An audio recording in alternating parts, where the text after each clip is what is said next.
data harvesting. Kirk strikes first, mocking her, unleashing a deepfake video, and calling her trash in front of a live audience. But Jasmine doesn't flinch. She pulls out 327 pages of proof, exposes a hidden whistleblower, and flips the entire narrative on its head. The fallout spreads fast. Sponsors pull out, campuses erupt, and public opinion shifts overnight.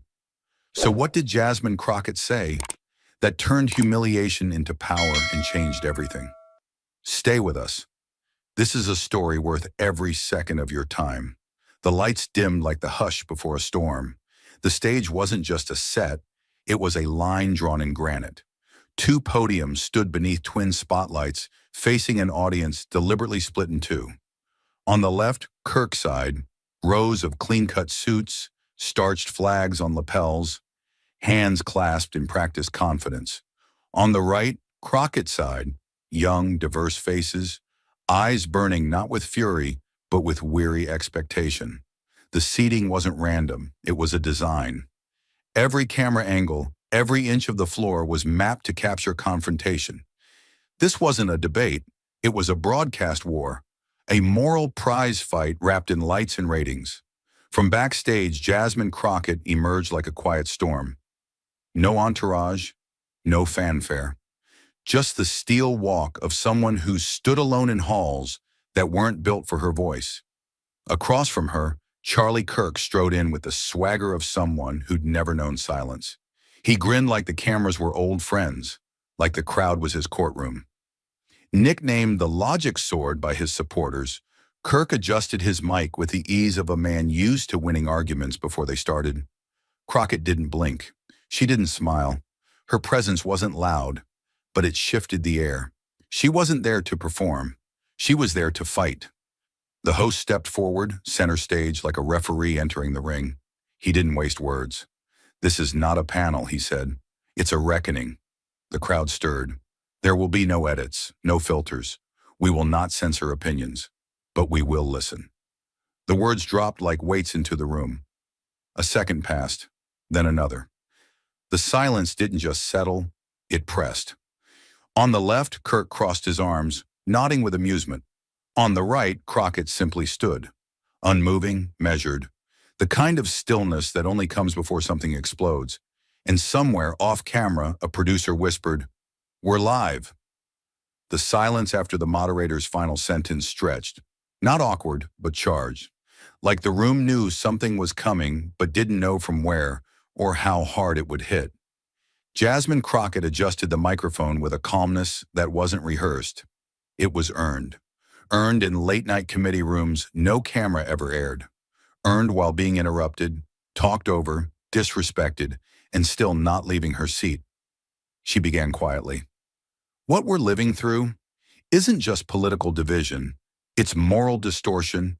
It's the theater of outrage replacing the work of justice." She let that hang. "We're told who the villains are by billionaires who own the stage. We're told who's dangerous by people who've never had to choose between insulin and groceries. And we're told who to trust by the ones writing checks behind the curtain." Her voice didn't rise, it deepened. "There are voices, loud, proud, polished voices, who brand themselves as truth-tellers, who rally against corruption while drinking from its fountain, who condemn the elite while flying private to sit with them." She didn't glance at Charlie Kirk. She didn't need to. "They say justice is a lie, but only because justice, real justice, would threaten the empire they've built on fear and clickbait." Her eyes swept the room, not confrontational, but steady. "Director. They wear crosses on their lapels while mocking the hungry. They quote Martin Luther King while voting against school lunches. And every time we call it out, they say we're being divisive. But if truth divides us, then maybe the lie was what held us together." A murmur flickered across the crowd, uncomfortable, uncertain. Charlie Kirk shifted slightly in his seat. The cameras caught it. Crockett didn't flinch. "I know what it's like to be told I'm too angry, too direct, too emotional," she continued. "But what emotion do you expect from someone watching their community poisoned by policy and then blamed for the mess? What tone would you prefer when I'm describing a machine designed to erase me politely?" Now she paused, Not for effect, but for breath. A real one. This country doesn't lack resources. It lacks honesty. It lacks the courage to admit that those who scream the loudest about freedom often mean freedom for themselves and silence for everyone else. Still no names, still no finger pointed. But Charlie Kirk was no longer smiling. His posture had changed, subtle but visible, defensive. The air had shifted. Crockett hadn't just challenged an opponent. She had unmasked a system, and she wasn't done. Not even close. There was a stillness in the room, not the calm kind, but the charged silence just before lightning cracks opened the sky. Jasmine Crockett had just peeled back the curtain, exposing not just a man, but a system built on spectacle. The audience hadn't clapped, hadn't cheered. They were processing. And in that vulnerable moment, in that delicate pause where truth lingered like smoke, Charlie Kirk leaned forward, tapped the base of his microphone, and spoke. "It's cute that you showed up, Jasmine." The words oozed across the sound system with a polished smugness, dressed as charm but sharpened to cut. He smiled, not broadly, but with the tight, practiced curl of someone who had spent years turning dismissal into applause. "Let's be honest. You're not here to debate. You're here to perform." The crowd shifted, some with anticipation, others with dread. You wrap yourself in justice, but you peddle division. You say equity, but what you mean is entitlement. You march under banners of progress, but all you do is upload theatrics and call it legislation. He turned slightly to the audience, gesturing for effect. "You've turned Congress into TikTok, and worse, you've made anger your brand." Gasps, light and uncertain, rippled through the crowd like wind-stirring leaves. But Kirk wasn't done. He adjusted his cufflinks as if the next words needed an accessory.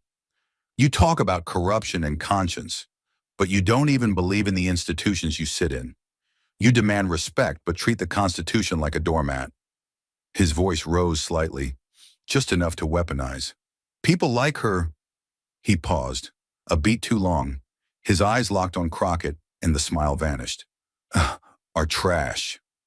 The air collapsed. The room didn't erupt. It detonated. Shouts burst from both sides of the hall. Chairs scraped. A woman near the front row stood up, pointed at Kirk, and shouted something unintelligible before being pulled back by security. The moderator fumbled with his earpiece, clearly receiving instructions and warnings at once, as producers scrambled behind the cameras. Let's bring this back," he said, his voice shaking but firm, like a man trying to glue glass mid-fall. "Everyone, let's bring this back to policy, please. Mr. Kirk," but it was already out. A word doesn't vanish once spoken on live air. It lingers. It stains. And yet Jasmine Crockett didn't flinch. She didn't blink, didn't reach for her mic, didn't cast a glance toward the crowd for validation. She looked at him, only him, and held that gaze like steel pressed against soft flesh. Her face was unreadable, not passive, not polite, just still. The kind of stillness that says, "I have been here before." The kind that comes not from shock but from calculation. Because this was not the first time a man with power had tried to dehumanize her. It wouldn't be the last. And he had no idea how many years it took to not react. To carry that insult, that centuries-old insult, and not throw it back, but turn it into leverage. Around them, the noise pulsed, audience members shouting over each other, cell phones raised, tweets already flying across timelines. But in the eye of that storm stood Crockett, unmoved. Kirk, on the other hand, was shifting, barely perceptible, but enough for the cameras to catch. The aftertaste of his own words had settled in. His smirk was still there, but his eyes, they flickered. Not with regret, but with recognition. He realized, perhaps too late, that she hadn't broken. He had. The moderator tried again, voice louder now, almost pleading, "We will move forward. I'm asking everyone on stage to maintain respect." Kirk leaned back slightly, arms crossed, breathing through his nose like a man daring someone to challenge him. But no one looked at him now. All eyes were on Crockett. And still, she said nothing. Because silence, in moments like this, is not surrender. It's strategy. It's fuel. It's the weight of generations behind a single heartbeat. A man had just called a sitting congresswoman trash on national television, and the world was watching not what she would say, but what she would become. But she gave them nothing. Yet, only the quiet that makes a reckoning feel close. And Kirk, he just turned the floor into quicksand and didn't yet realize he was the one sinking. The moderator cleared his throat again, this time more carefully, like a man who had just witnessed a high-voltage wire snap and wasn't sure which way the sparks would jump. "Congresswoman Crockett," he said cautiously, offering her the floor. There was no applause, no chance, just a room balancing between scandal and spectacle. Jasmine leaned toward her mic with the kind of stillness that now had the weight of legend. Her voice was low, but razor sharp. "The word trash," she said, pausing just long enough to let the silence inhale, "belongs to the bag you've been stuffing under the American flag." Gasps whispered across the room like dry leaves in wind. No shouting now, just a shift in gravity. The metaphor didn't need decoding. It punched through fabric and bone. Kirk blinked once, twice, his smirk hollowing into a twitch. Jasmine didn't look at him again. She didn't need to. The room had pivoted. The power had shifted, and she wasn't about to waste it. She straightened a stack of papers on the podium, not for effect, but with the practiced movement of someone who knew what she was about to say had receipts. "Let's talk about integrity," she began, her tone composed but climbing. "And let's talk about a scholarship fund that claims to uplift the next generation of conservative leaders." She held up a printed pamphlet, the kind mailed to thousands of students across the country. On it was Charlie Kirk's face, beaming beside the slogan, "America's promise begins with you." "What they don't mention in the brochure," she continued, "is that less than 11% of those donations ever reached an actual student." Heads turned, phones went up. Jasmine continued, "Because the rest, it's been funneled through 5 separate LLCs, each barely traceable, each registered to P.O. boxes tied to the same 3 names. Not students, not educators, political consultants, media advisors. One of whom, by the way, happens to be the current treasurer for Mr. Kirk's personal PAC. She didn't raise her voice. The facts did the shouting for her. The camera cut to Kirk. He was motionless, eyes locked forward, jaw clenched. But his fingers tapped a restless rhythm against the edge of his podium. Jasmine was just getting started. "They told donors they were investing in education," she said. "What they funded was propaganda, wrapped in campus events, speaker tours, and branded merchandise sold at triple markup to the very kids they promised to help." She pulled up a slide on the monitor behind her, a web of transactions linking the scholarship fund to shell entities that circled back to a marketing firm in Scottsdale. This isn't oversight, it's orchestration. And while Charlie was touring campuses, handing out check-sized posters, the real money was laundering credibility. Gasps now turned into murmurs. Some in the Kirkside audience looked visibly uncomfortable, whispering, shifting in their seats. On the Crockett side, no one moved. They were still as stone. "Here's the cruelest part," Jasmine added, her tone softening but not weakening. "Students who applied, hundreds of them, received rejection emails citing limited funds, while that same year the foundation spent over $700,000 on branding optimization and executive retreats." She lifted a document. One of those retreats was at a golf resort in the Caribbean. 4 nights, full bar, paid by checks labeled as Mentorship Program Evaluation. I have the receipts, and I'm submitting them to the Senate Committee on Charitable Abuse this week. The silence in the room was no longer neutral. It was tilting, tipping into something darker. Anger, the kind that simmers under disbelief, the kind that starts movements. "Charlie Kirk has called people like me trash," she said, now looking directly into the camera. "But I've never stolen opportunity from a struggling student and called it patriotism. I've never sold inspiration on a postcard and delivered silence to inboxes. I've never stood on a stage like this, holding the Bible in one hand and a marketing report in the other, hoping no one looks too close." The moderator didn't interrupt. He looked as stunned as the rest of the room. A low murmur rose from the back of the hall, no longer hostile or performative. It was inquiry. People turning to each other and asking, Did you know about this? Is this real? And Jasmine ended it not with a flourish, but with something colder. There is nothing more dangerous, she said, than a man who teaches young people that dishonesty is leadership and that slogans are substitutes for ethics. Then she stepped back. Charlie Kirk hadn't moved. His mic was live, but his lips were sealed. Whatever comeback he had prepared evaporated in the weight of paper, ink, and the piercing quiet of being exposed. A producer in the control booth whispered, "Oh my God." A floor manager mouthed to a cameraman, "Hold on her." Because Jasmine Crockett had done what no shouting match ever could. She turned his insult into a mirror and made him watch. The silence after Jasmine stepped back was brief, 10 seconds, maybe less, but it vibrated with aftershock. The room had just heard numbers, names, a chain of shell companies, and a luxury golf resort masquerading as a mentorship retreat. People weren't just watching anymore. They were reevaluating. And Jasmine, sensing the tremor beneath the surface, stepped forward again, not to capitalize, but to finish what she'd started. "I said earlier that this wasn't about oversight," she said evenly. "It's about design, and the design goes deeper than money." She held up another file, a different kind this time, thinner, marked with a yellow evidence tab.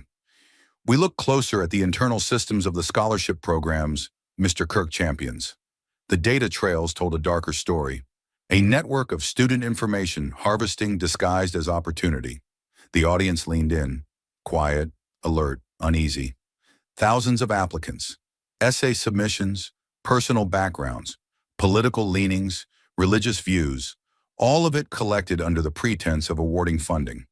But less than 1 in 10 students ever saw a dollar. The rest? Their data was segmented, profiled, and routed to third-party targeting platforms for political ad campaigns. Conservative campaigns. She placed the file on the podium, one hand resting lightly atop it. This wasn't philanthropy, it was surveillance. A ripple moved across the audience, sharp as static. Kirk shifted, noticeable now. He adjusted his mic even though it didn't need adjusting. His mouth opened slightly, closed, then opened again. "That's not accurate," he muttered, just loud enough for the mic to catch it. Jasmine didn't acknowledge him. She turned to the moderator, who looked as stunned as anyone else. "I'd like to invite someone to speak," she said. "He was once a recipient of this scholarship. He believed in the promise, and then he worked behind the curtain." The stage lights dimmed slightly as a young man approached from the audience, a thin, nervous figure in a wrinkled blazer and jeans. He stepped up to the second microphone, cleared his throat once, and began. "My name is Eric Whitmore. I was awarded the Foundation of American Values Scholarship in 2022. I was also hired 6 months later as a junior program assistant at the same organization." His voice was calm, but his hands gripped the edges of the mic stand. "What I saw during that time made me leave politics altogether. We weren't just collecting student data for verification. We were categorizing them, building behavioral profiles, sorting students by how convertible they were to specific ideological messaging. We had code names for them, tiers. We were told to curate content for each type, not education, influence." Gas broke through the air like cracks in ice. Kirk shook his head, harder this time, lips moving silently as if denying each syllable before it landed. But he didn't interrupt. He didn't dare. Eric continued. "I believed in what we were doing. I thought we were helping kids like me, working class, uncertain, looking for a path. But the deeper I got, the more I saw how we were exploiting that uncertainty. We weren't offering education. We were selling access to minds that hadn't finished forming. And the buyer was always the same, political power." He stopped, not because he ran out of words, but because he didn't need more. The room held its breath. Jasmine stepped forward again, gently placing a hand on Eric's shoulder before he returned to his seat. She turned to the audience. "So when I say this isn't about Charlie Kirk mismanaging a scholarship," she said, voice now low and sharp as glass, "I mean it's about engineering consent through manipulation. It's about turning hope into a data point. It's about harvesting belief for profit." Kirk finally spoke, his voice brittle. "I never authorized that kind of data collection. That's a mischaracterization." Jasmine didn't look at him. "And yet," she said, turning to the crowd, "your name was on the check.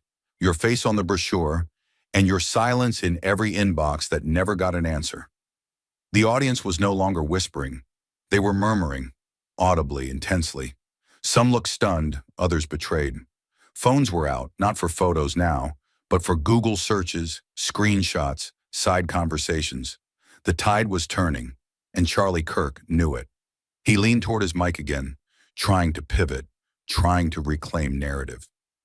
We're talking about a limited program, out-of-context data, one disgruntled former employee. But the words fell flat, because in that moment, what Jasmine had offered wasn't just evidence.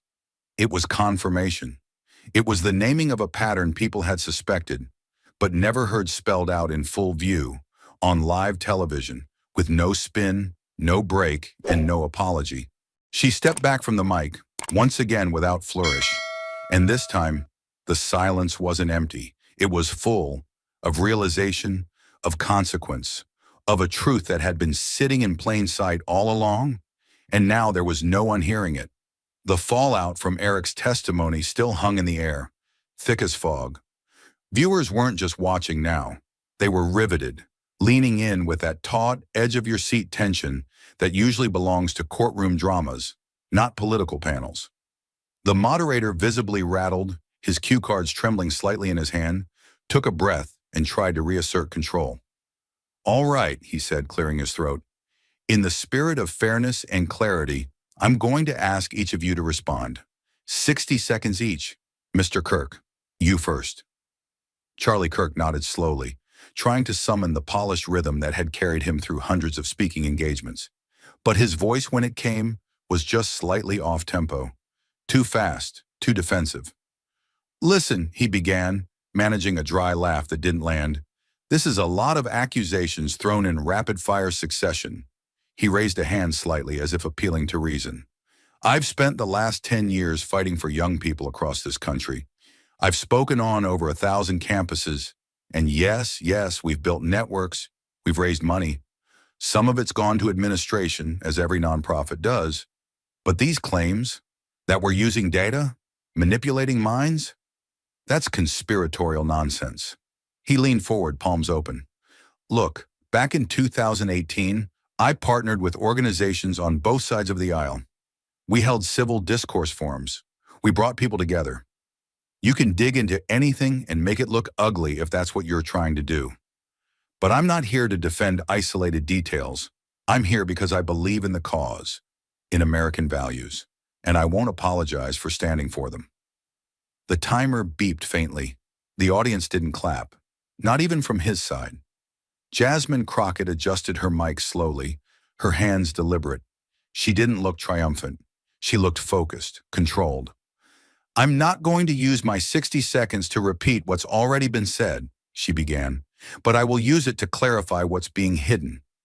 She picked up a printed email and held it toward the moderator, then toward the camera. "This is from a senior political advisor, Brent Holzer, who was contracted by Mr. Kirk's organization in early 2023. She paused.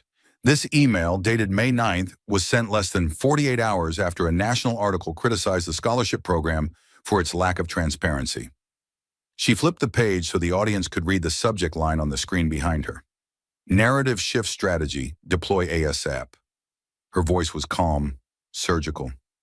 In this email, Holzer outlines a multi-phase plan to reposition the controversy as a smear campaign. Those are his exact words. He includes bullet points for social media talking points, campus ambassador briefings, and a list of influencers willing to post pre-scripted defense content in exchange for appearance fees. She didn't glance at Kirk. "One of those influencers, by the way, is a regular panelist on your live stream Q&A series, Mr. Kirk. The same live stream that ran ads for a merch line during a segment on cancel culture." A wave of sound moved through the crowd, not outrage, not shock, but that visceral noise of disillusionment solidifying into anger. Kirk opened his mouth, but the moderator raised a hand. "There will be time to respond," he said, voice tighter now. "But first, we'll take a question from the audience." A spotlight turned, landing on a woman in her 30s near the back row. She held the mic steady, her voice crisp. "Mr. Kirk, You've built your brand on words like integrity, faith, patriotism. But if what we're hearing is true, if this was a system built to manipulate belief, then I have one question. Are you selling trust to buy influence? The room froze. Kirk hesitated. He blinked. Twice. Then adjusted his tie. Slow, almost rehearsed.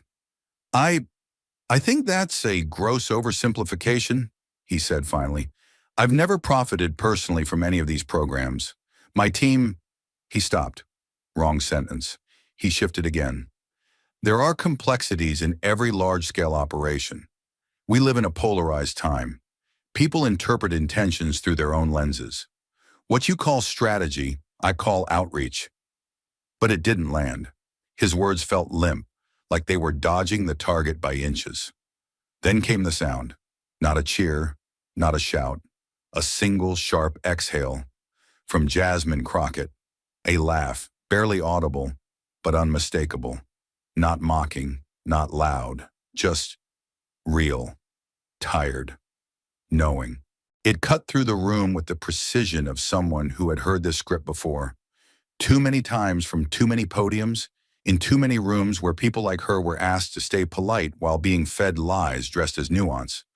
She didn't say anything else. She didn't need to, because silence, when delivered with clarity, can land louder than any retort. And right then, everyone in that room understood who was answering the questions and who was avoiding them. The room hadn't even cooled from the last exchange before the next strike landed, but this time, it didn't come from the stage. It started during the commercial break. Staffers in headsets hustled, the moderator rehydrated behind the curtain, and the camera crew reset lenses. On the screens in the control booth, a clip began circulating. A video of Jasmine Crockett, 15 seconds long, cut mid-sentence and taken out of context. In it, she appears to say something inflammatory about the Constitution, except her tone is distorted, her pacing clipped, her point surgically removed. The chyron reads, Crockett calls Constitution obsolete. It was a lie, but it was engineered to go viral. By the time the program returned from break, the damage had begun. Phones in the audience glowed with headlines from fringe blogs and anonymous X accounts. The hashtag Crockett Hates America tag began trending nationally. Even some of the more moderate audience members were suddenly looking at Jasmine with hesitation. The cut had worked, fast and brutal, and the timing wasn't random. It was war. Jasmine returned to her seat slowly, aware of the energy shift. Her staffer leaned in and whispered something into her ear, showing her the tweet. She didn't blink. She didn't react. But the fire behind her eyes had changed temperature. She had been ambushed. Again. Not with truth, but with distortion. She had spent her entire career being told she was too much, too sharp, too direct, too unapologetically black, and now they'd tried to reduce her to a soundbite. The moderator returned to his podium, voice slightly rushed. We're now entering our final segment, one last chance for each speaker to address the audience. Congresswoman Crockett, your 90 seconds begin now. Jasmine stepped forward with the slow, deliberate pace of someone walking through flames barefoot, not in retreat but in ritual. She adjusted the mic, but this time, she didn't speak immediately. She let the silence stretch just long enough to reclaim the moment. And then calmly, while we were on break, some of you might have seen a video of me going around online. Murmurs rippled across the room. A few glances exchanged, some brows furrowed. I've seen it too, she continued. It's edited, it's dishonest, and it's familiar. Her tone was even, but something in the way she said familiar made the air tighten. Because when people like me speak truth, when we point to corruption with proof, not slogans, they don't respond with facts. They respond with fiction, with tricks, with digital sleight of hand. She looked straight into the camera, not blinking.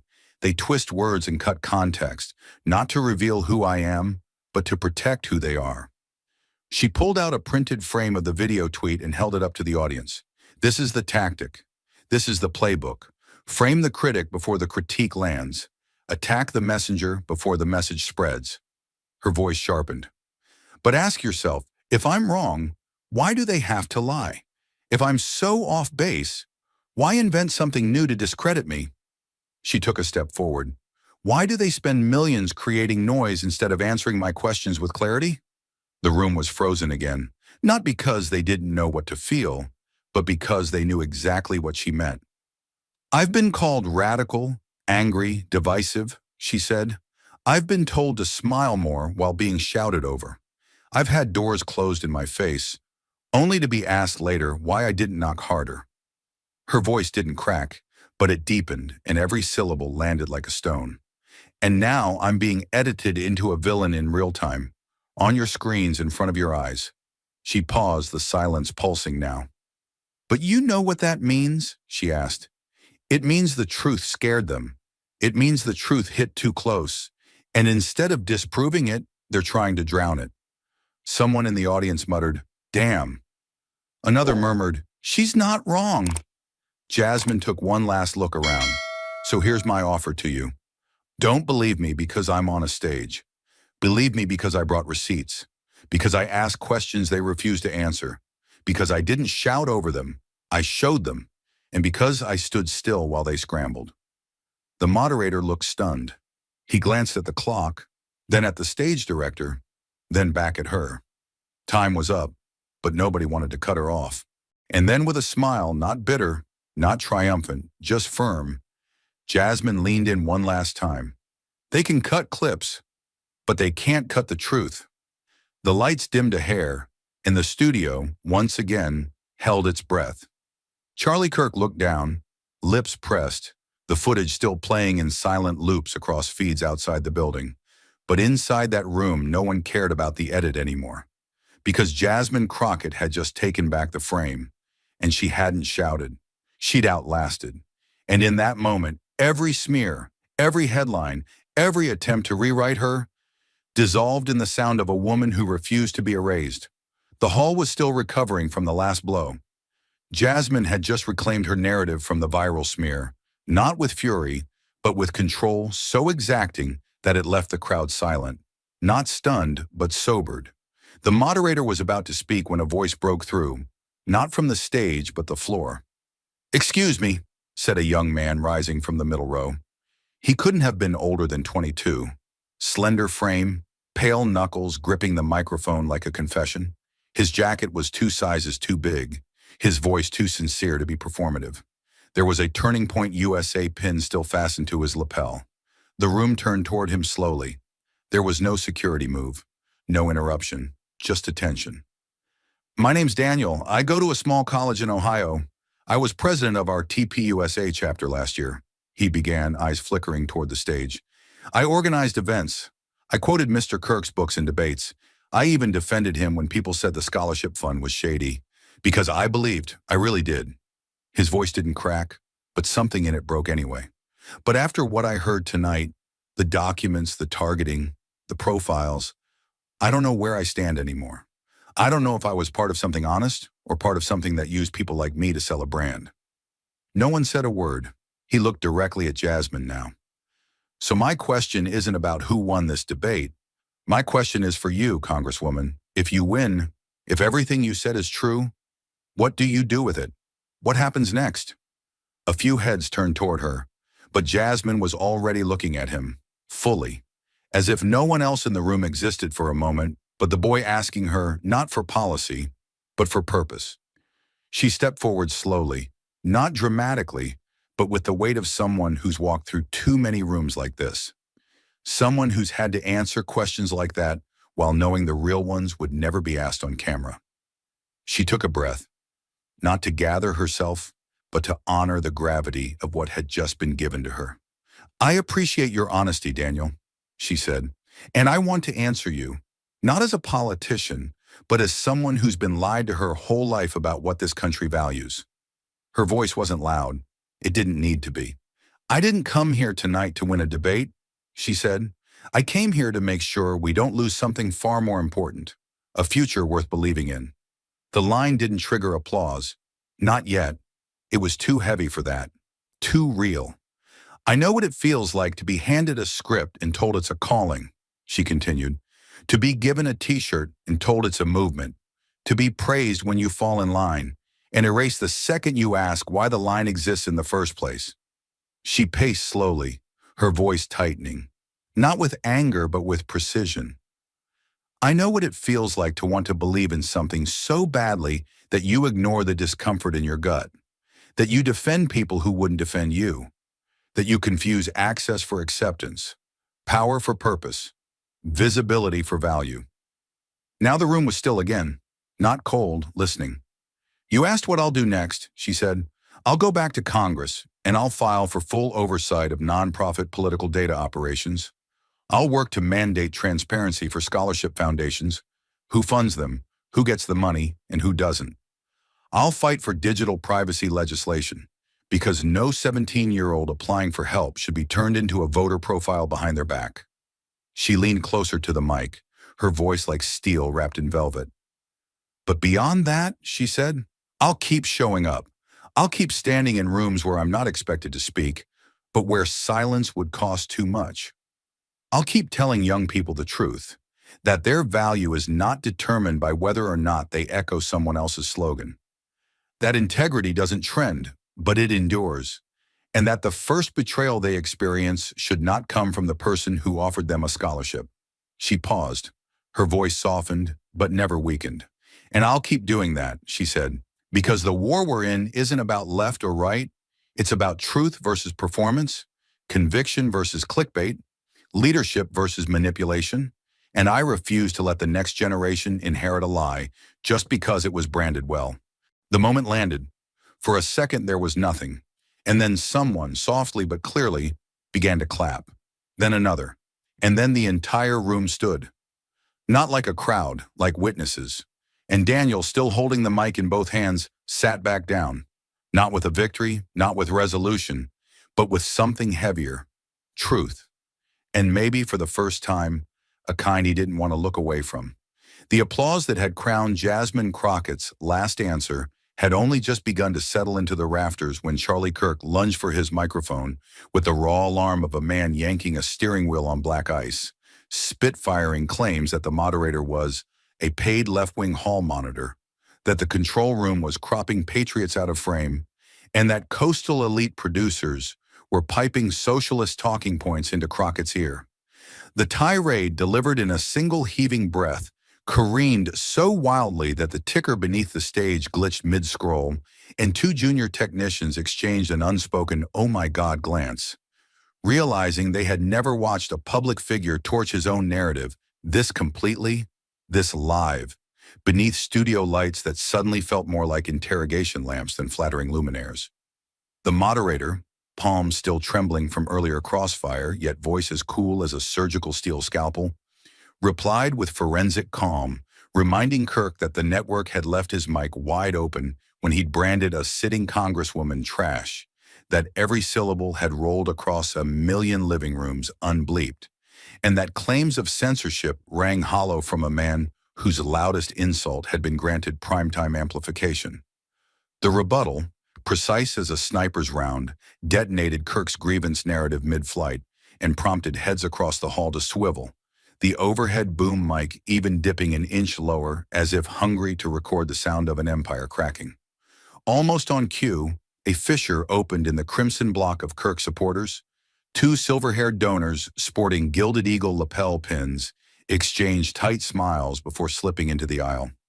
A row of college activists in matching navy blazers folded branded placards with the efficiency of waiters clearing a ruined banquet, and a family of 4 shepherded teenage sons toward the exit as though the fire alarm had tripped, each departure carving empty red seats into the once unbroken grin of Kirk's fan section. The vacuum of support so palpable it seemed to inhale the oxygen from the air around him. Inside the control booth, the director's voice barked, "Titan, 20% digital," and the studio camera obeyed, creeping into a merciless close-up that devoured every pore.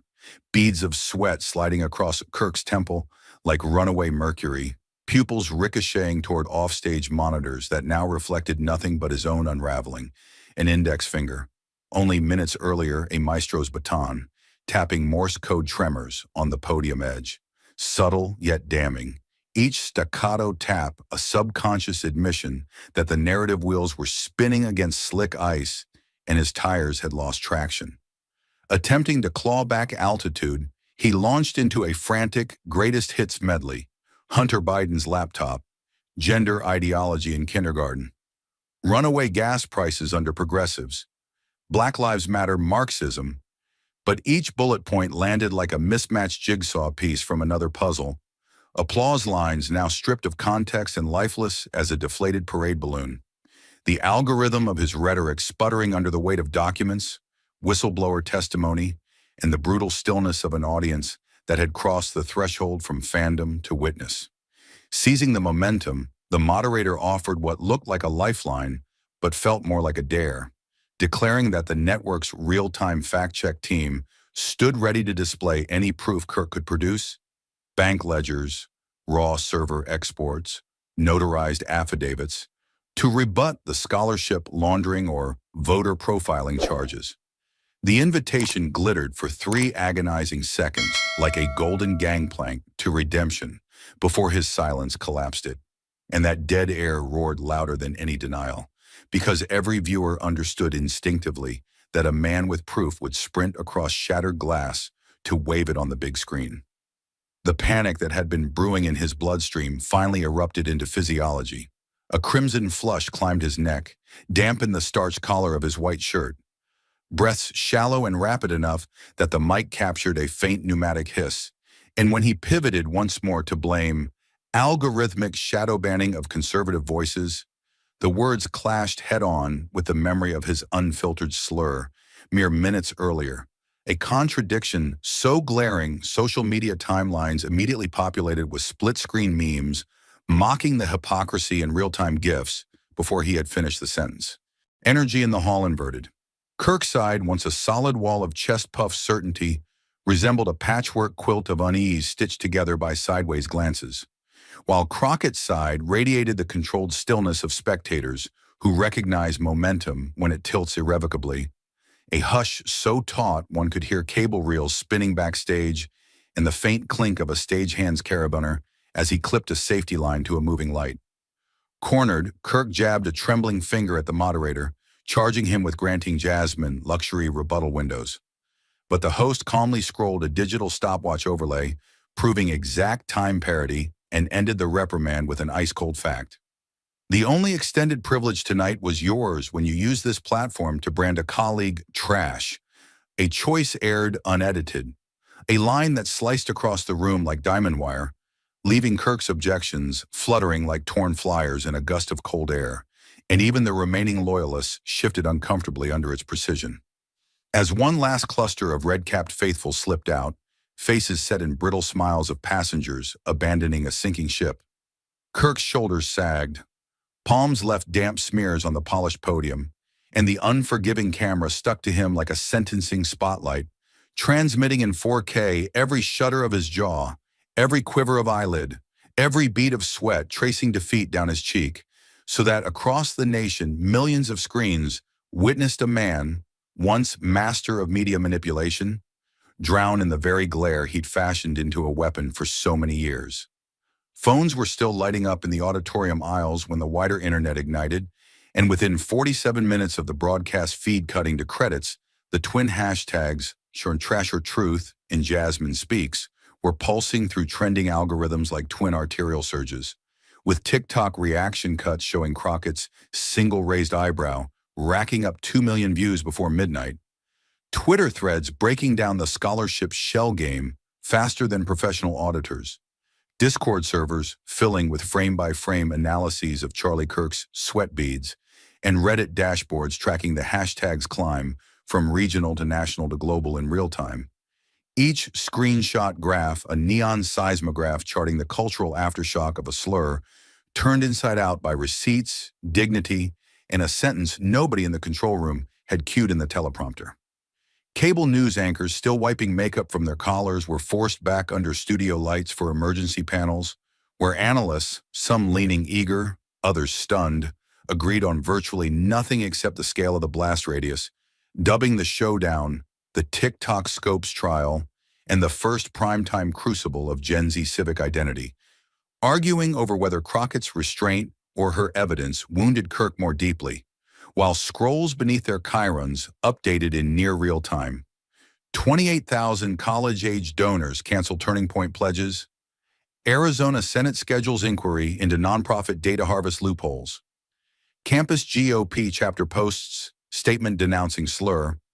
Headlines that only fanned the trending flames higher as young viewers spliced clips of Jasmine's calm, deliberate pauses into lo-fi study loops titled Proof Beats Screaming that itself trended on Spotify's Viral 50.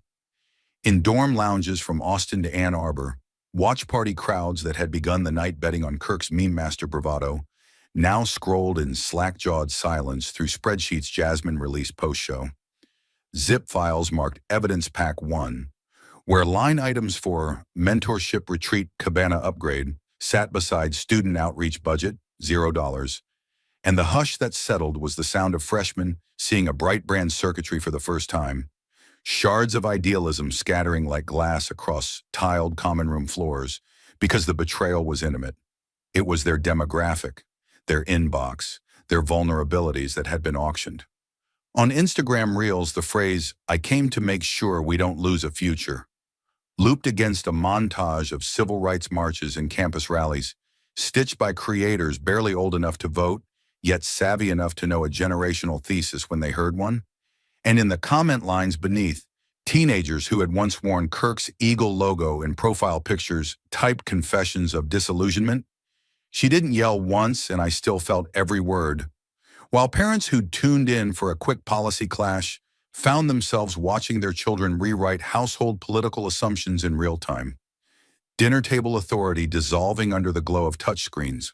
Meanwhile, memes of Kirk's wide-eyed freeze frame, captioned, "Connection lost at Truth Signal," spread from Twitter to WeChat, each repost another pebble in a digital landslide, and social listening dashboards inside corporate PACs flagged the sentiment swing so violently negative that 2 energy sector donors pulled scheduled ad buys within 12 hours, citing brand safety uncertainty, a euphemism analysts translated on morning shows as, "Nobody wants to bankroll a sinking flagship when the crew has abandoned deck, and the passengers are tweeting the iceberg's GPS coordinates." Pollsters at Next Gen Analytics, who had sampled youth sentiment since sunrise, published a midnight snap poll showing a 12-point trust swing toward progressive truth-tellers among voters aged 18 to 30, the largest single-night delta since Occupy Wall Street, and within minutes, Politico's push alert called it the Jasmine Spike, speculating that every 2026 campaign manager would now scramble to court her endorsement or, at the very least, bribe away her data forensics team before hearings turned subpoenas into handcuffs. Behind paywalled analyst notes, hedge fund research divisions flagged the moment as a market signal for social integrity equities, predicting ad tech stocks reliant on dark profile targeting would suffer first-quarter shocks once Congress weaponized Crockett's files.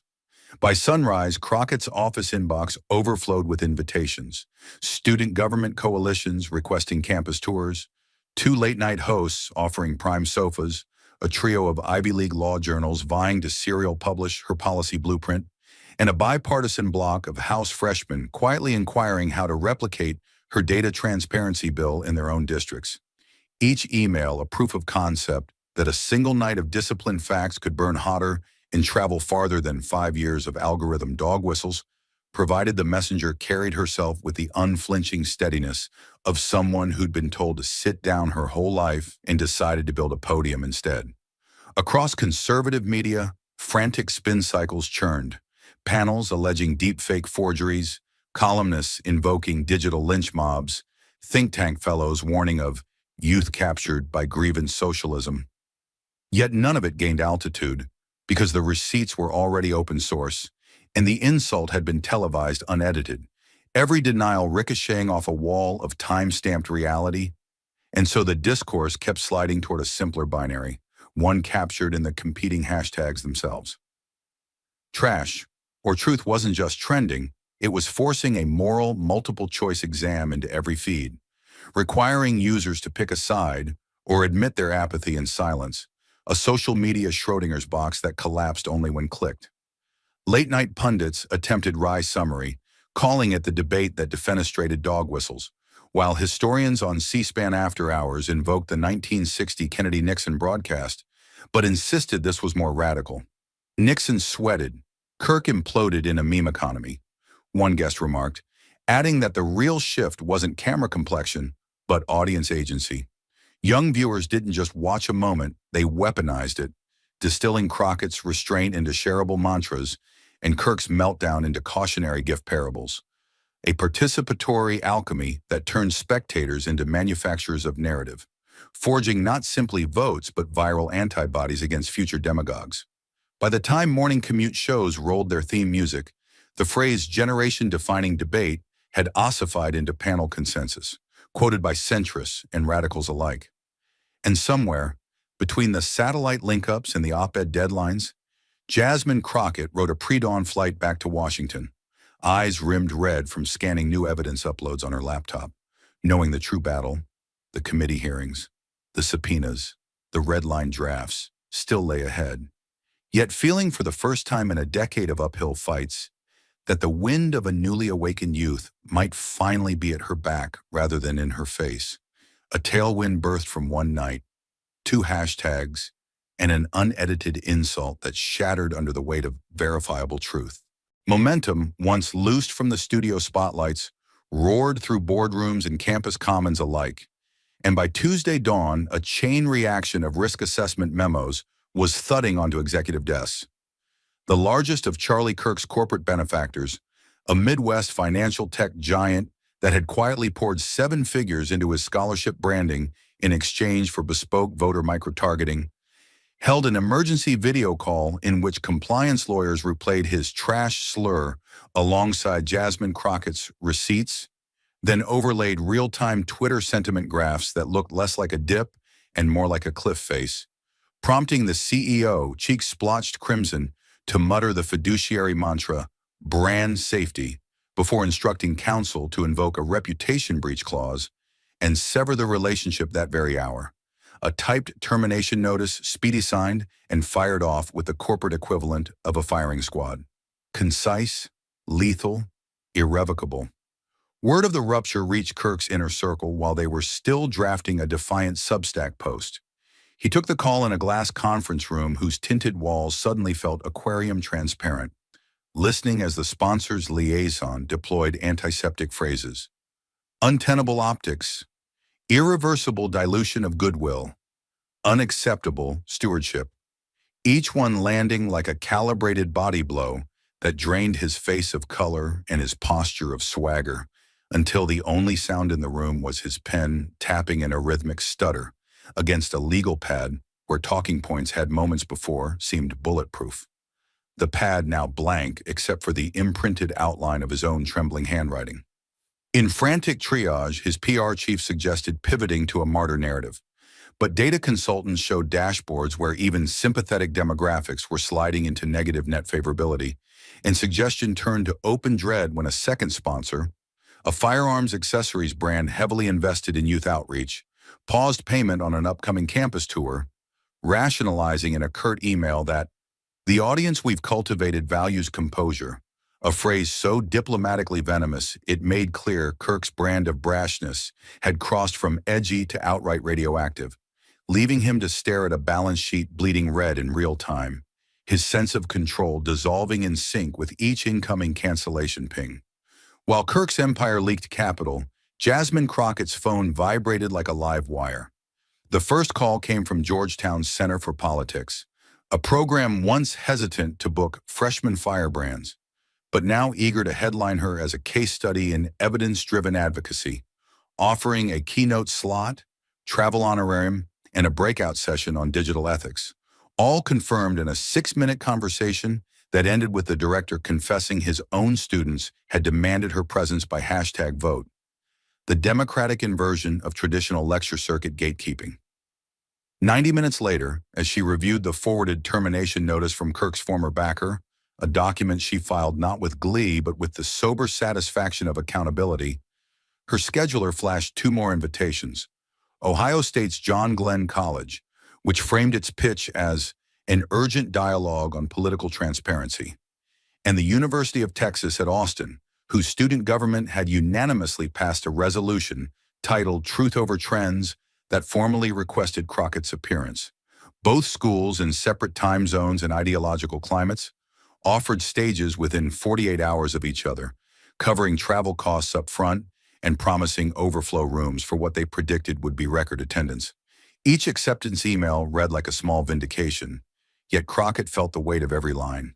She replayed the insults, the doctored clip, the years of hearings where she'd been interrupted mid-sentence, and understood that these invitations were not laurels but responsibilities, chances to convert a viral moment into sustained civic muscle, to remind students that truth requires boring tasks, faux IA requests, statutory language, budget subclauses, far beyond the flash of a trending hashtag.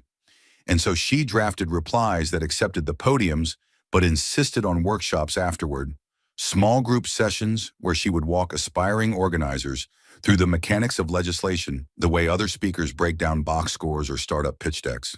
News of her rapid-fire campus tour leaked to the press by Wednesday afternoon.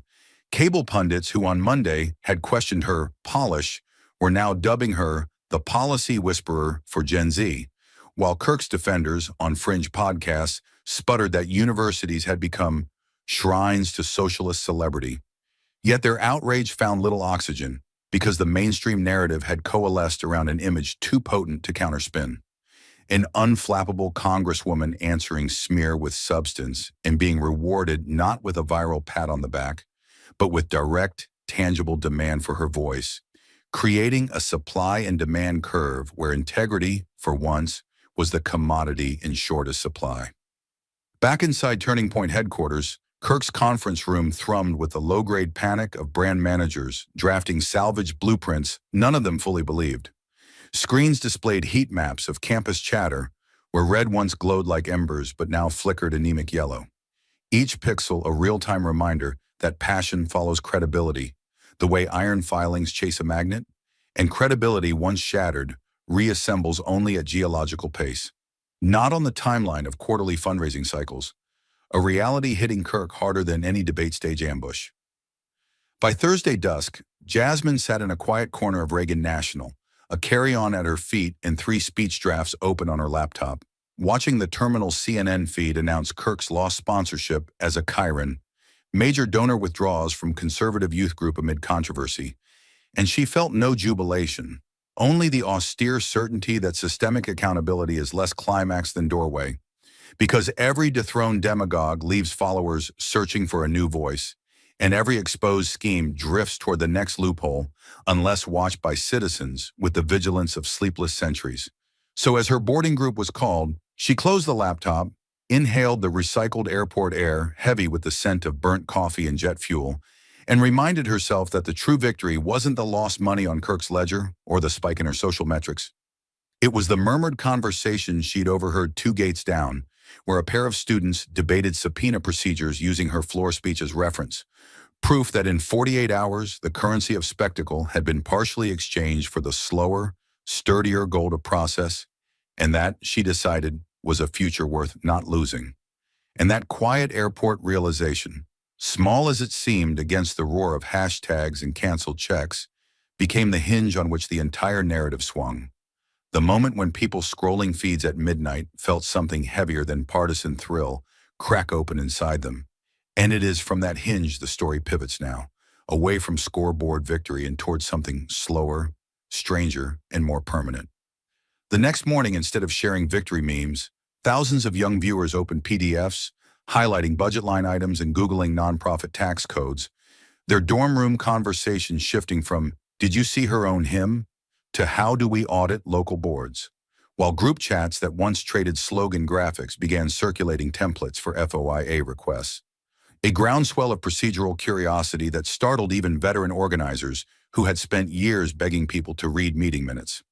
In that hush between viral thrill and civic hunger, you could almost hear the gears of latent power unlocking.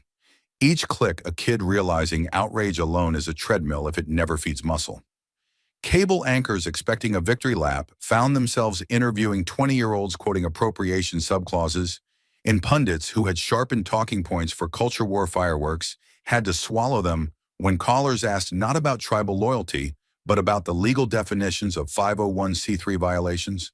the studio lights suddenly illuminating faces unprepared for a conversation that required substance instead of sentiment, revealing how thin their analysis sounded once the room demanded receipts rather than recrimination.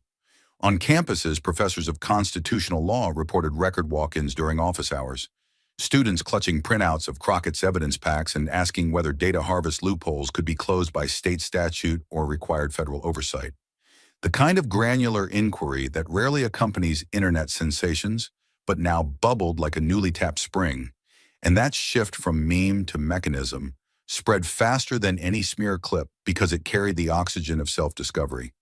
People tasting the difference between performance politics and participatory governance for the first time. In church basements and union halls, organizers who had weathered decades of apathy watched fresh volunteers arrive not with chants, but with spreadsheets. And the veterans, long accustomed to fighting indignities with skeleton crews, felt a cautious thrill, a sense that the cavalry might finally be coming, though it marched on laptops rather than horses, armed with curiosity instead of slogans. A generational reinforcement summoned not by charisma alone, but by the unassailable gravitational pull of documented truth. Even among Kirk's remaining supporters, the tone shifted from chest-thumping memes to bruised introspection, Discord channels filling with posts that read less like battle cries and more like diary entries, confessions of feeling played, questions about why a movement that promised transparency hid its budgets behind shell LLCs, and whether being conservative required loyalty to a man or loyalty to verifiable fact. An identity crisis unfolding in real time as ideological armor cracked under the weight of contradictory receipts. In Washington, lobbyists who once counted on youth disengagement to grease status quo gears began booking consultants in digital integrity, and staffers who had ignored Crockett's early committee motions quietly revisited them, sensing that cameras might soon turn on any vote that gutted accountability. Their polished hallways thrummed with a new, unsettling possibility that procedure itself could become primetime content. The dry amendments could trend if a generation decided tedium was a small price for ownership of its future. Through it all, Jasmine Crockett moved like a relay runner who refuses to break stride for applause, boarding flights, annotating drafts, and reminding every eager interviewer that her goal was never an individual takedown, but a systemic reckoning. That truth is a muscle strained into strength only by repetition, and that a single debate means nothing if the viral energy dissipates before policy calcifies. A warning spoken softly but ringing louder than any victory speech because it framed the stakes not as a personal feud, but as a public inheritance. And so the story's crescendo arrives without confetti. No final punch-out, no victory pose silhouette, only the image of millions of phones dimming as users put them down to open city council agendas, of sponsors rewriting grant clauses to require independent audits, of former partisans sitting across diner tables debating statutes instead of stereotypes. A culture shifting from the adrenaline of hurling words to the disciplined breathing of listening and building. Proof that sometimes the most cinematic ending is no ending at all, just a collective intake of breath before the long, necessary labor of staying awake. And if the story's climax was a collective breath before action, then its coda, the human lesson carved beneath every headline, arrives like a pulse you feel only after the adrenaline drains, reminding us why the fight mattered in the first place. Because Jasmine Crockett's ordeal teaches that injustice is rarely a single, cinematic explosion. It is a slow drip corrosion, the everyday grinding of power against the unprotected, and the true heroism is not a knockout blow, but the stamina to stay standing when that grind feels endless. It shows that dignity can survive open insults, doctored videos, and weaponized doubt if it is fused to verifiable truth, and that the most dangerous person in any corrupt system is the one who will not trade their silence for comfort. It reveals that crowds can be seduced by spectacle, yet still pivot towards substance the moment someone dares to put receipts on the table and trust them to read. It proves that courage is contagious. One measured voice can pull a room from chanting to thinking, and thinking, once ignited, spreads faster than any meme because it feeds on questions instead of outrage. It warns that cynicism is the cheapest armor the powerful can hand the powerless, convincing them nothing changes, while hope, sharpened by evidence, is the blade that slices through that lie. It reminds every bystander that neutrality is a choice that sides with inertia, and that silence in the face of documented harm is not peacekeeping but permission. It demonstrates that victory is not the sponsor lost or the podium gained, but the moment a young believer asks tougher questions of the people he once cheered, and the system trembles because curiosity has replaced cheerleading. Finally, it insists that the arc of justice is not a cosmic guarantee but a collective construction job, filed, stamped, audited, and defended by ordinary people who decide that facts are worth the tedium, that voices are worth the risk, and that a future they can trust is worth staying awake for, long after the cameras and hashtags move on. Thank you for watching until this moment and for standing with us on this journey for justice. Your support means everything. Like, subscribe, and turn on notifications so you never miss what's next. And we'd love to hear your thoughts. Leave a comment below and let us know what moved you most in this story. Together, our voices make a difference. Jasmine Crockett versus Ken Paxton, the battle for justice. When Paxton, Texas' powerful attorney general, publicly calls Crockett despicable, it sparks a firestorm that threatens to ruin her career. But instead of backing down, Jasmine sues Paxton for defamation, determined to expose the corruption lurking in the highest offices of Texas. As the case unfolds, secrets begin to unravel, revealing not just Paxton's misdeeds but the powerful network that enabled them. With $1 million in damages on the line and Paxton's career hanging by a thread, will justice be served? What happens when the truth is too dangerous to keep hidden? Stay with us. This is a story worth every second of your time. At precisely 9:47 a.m., on what should have been a quiet Texas morning, the official X account of Attorney General Ken Paxton dropped a single sentence that would dominate the next 3 news cycles. Jasmine Crockett is despicable. No thread, no explanation, no clarification. Just 7 words posted publicly from one of the most powerful legal offices in the country. Words aimed squarely at a sitting congresswoman, a black woman, and a rising political force who had, only days earlier, criticized Governor Greg Abbott's controversial migrant relocation policy in a Los Angeles speech. What followed wasn't silence, it was an explosion. Within minutes, conservative influencers latched onto the post, hailing Paxton as a man of courage who called out radicalism with no filter. On talk radio across Texas, callers cheered. Fox News hosts grinned knowingly, framing the comment as harsh but fair.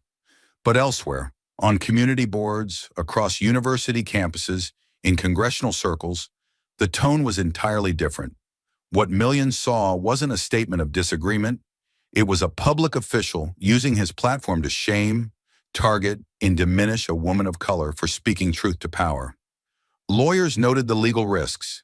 Civil rights groups called it a blatant abuse of position. But for many ordinary Americans, it struck a deeper nerve. It reminded them how swiftly a woman, especially a black woman, can be dragged and discredited when she steps too far outside the line society quietly draws. Jasmine Crockett didn't respond, not right away. She didn't log on to clap back. She didn't hold a press conference with fire and fury. She just went quiet. And in that silence, cable hosts speculated. Colleagues texted her. Some allies worried she'd let it slide. But what they didn't know, what Ken Paxton definitely didn't understand, was that silence for Jasmine wasn't surrender. It was strategy. 3 days later, she emerged, not behind a podium, but walking slowly into a packed Capitol media room with a manila folder in her hand and clarity in her voice. "I've read the tweet," she began. "I know what he meant, but more importantly, I know why he said it, and I won't let that go unanswered." She didn't scream. She didn't insult him back. She laid out facts. Her team had gathered legal evidence showing that the comment wasn't a spur-of-the-moment thought, but part of a documented pattern of public antagonism aimed at silencing female lawmakers who oppose the state's agenda. She referenced Texas civil codes, state employee conduct policies, and prior public misconduct complaints filed against Paxton's office. And then came the line that reshaped the story. "This lawsuit is not about reputation. It's about power and who gets to use it without consequence." The room held its breath. For a full 10 seconds, not a single journalist moved. And in that stillness, something cracked, not just in the court of public opinion, but in the armor of men who believed they could insult, defame, and bully without cost. Paxton had fired a shot, but Jasmine had fired back, with the law. The aftermath of Jasmine's press conference was thick with the kind of tension that could only be described as explosive. She just declared war, both on Ken Paxton and on the corrupted system he represented. But her words were only the first salvo. Now came the real battle, and it wasn't going to be fought with headlines alone. Jasmine knew that silence wasn't an option any longer. Paxton's tweet calling her despicable wasn't just an attack on her, it was a direct assault on every woman in Texas who had ever dared to stand up to the powerful.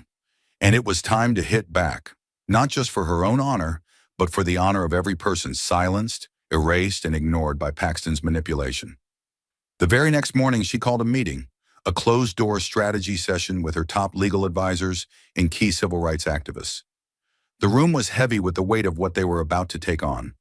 Lawyers and strategists sat in sharp silence, knowing they were not just preparing for a legal battle, they were preparing for a fight that could shift the political landscape forever. Jasmine entered the room, her gaze unwavering. She knew she had to be both calm and resolute. She wasn't just up against a man who'd wronged her. She was up against a system that had been rigged to protect him, a system where power, privilege, and manipulation had been his tools of choice. And Jasmine wasn't just fighting for herself anymore. She was fighting for everyone who had been bullied, threatened, and silenced by figures like Paxton. She was fighting for every woman of color who had been dismissed, degraded, or belittled simply because they dared to speak up. "We're not talking about just one tweet," Jasmine began, her voice cutting through the tension. "We're talking about years of Ken Paxton using his office to retaliate against anyone who stands against him. Years of him using his platform to destroy reputations, intimidate those who oppose him, and manipulate public opinion. And that stops now." A civil rights attorney at the table spoke up, his voice grave. "Jasmine, we've been digging into Paxton's past actions. It's not just you. He's done this to others. This isn't just a defamation case. It's a pattern of abuse and power manipulation that spans across the state of Texas." Another voice, that of a former activist who had been on the receiving end of Paxton's power, spoke with quiet intensity. "You're right. He's weaponized his office against people like us for years. Black women, women of color, activists who stand against him. He doesn't just attack people's ideas. He attacks them personally, viciously. He wants to make sure we never speak out again." The room fell into a deep silence. The reality of what Jasmine was about to do was beginning to sink in. This wasn't just a matter of personal pride or professional reputation.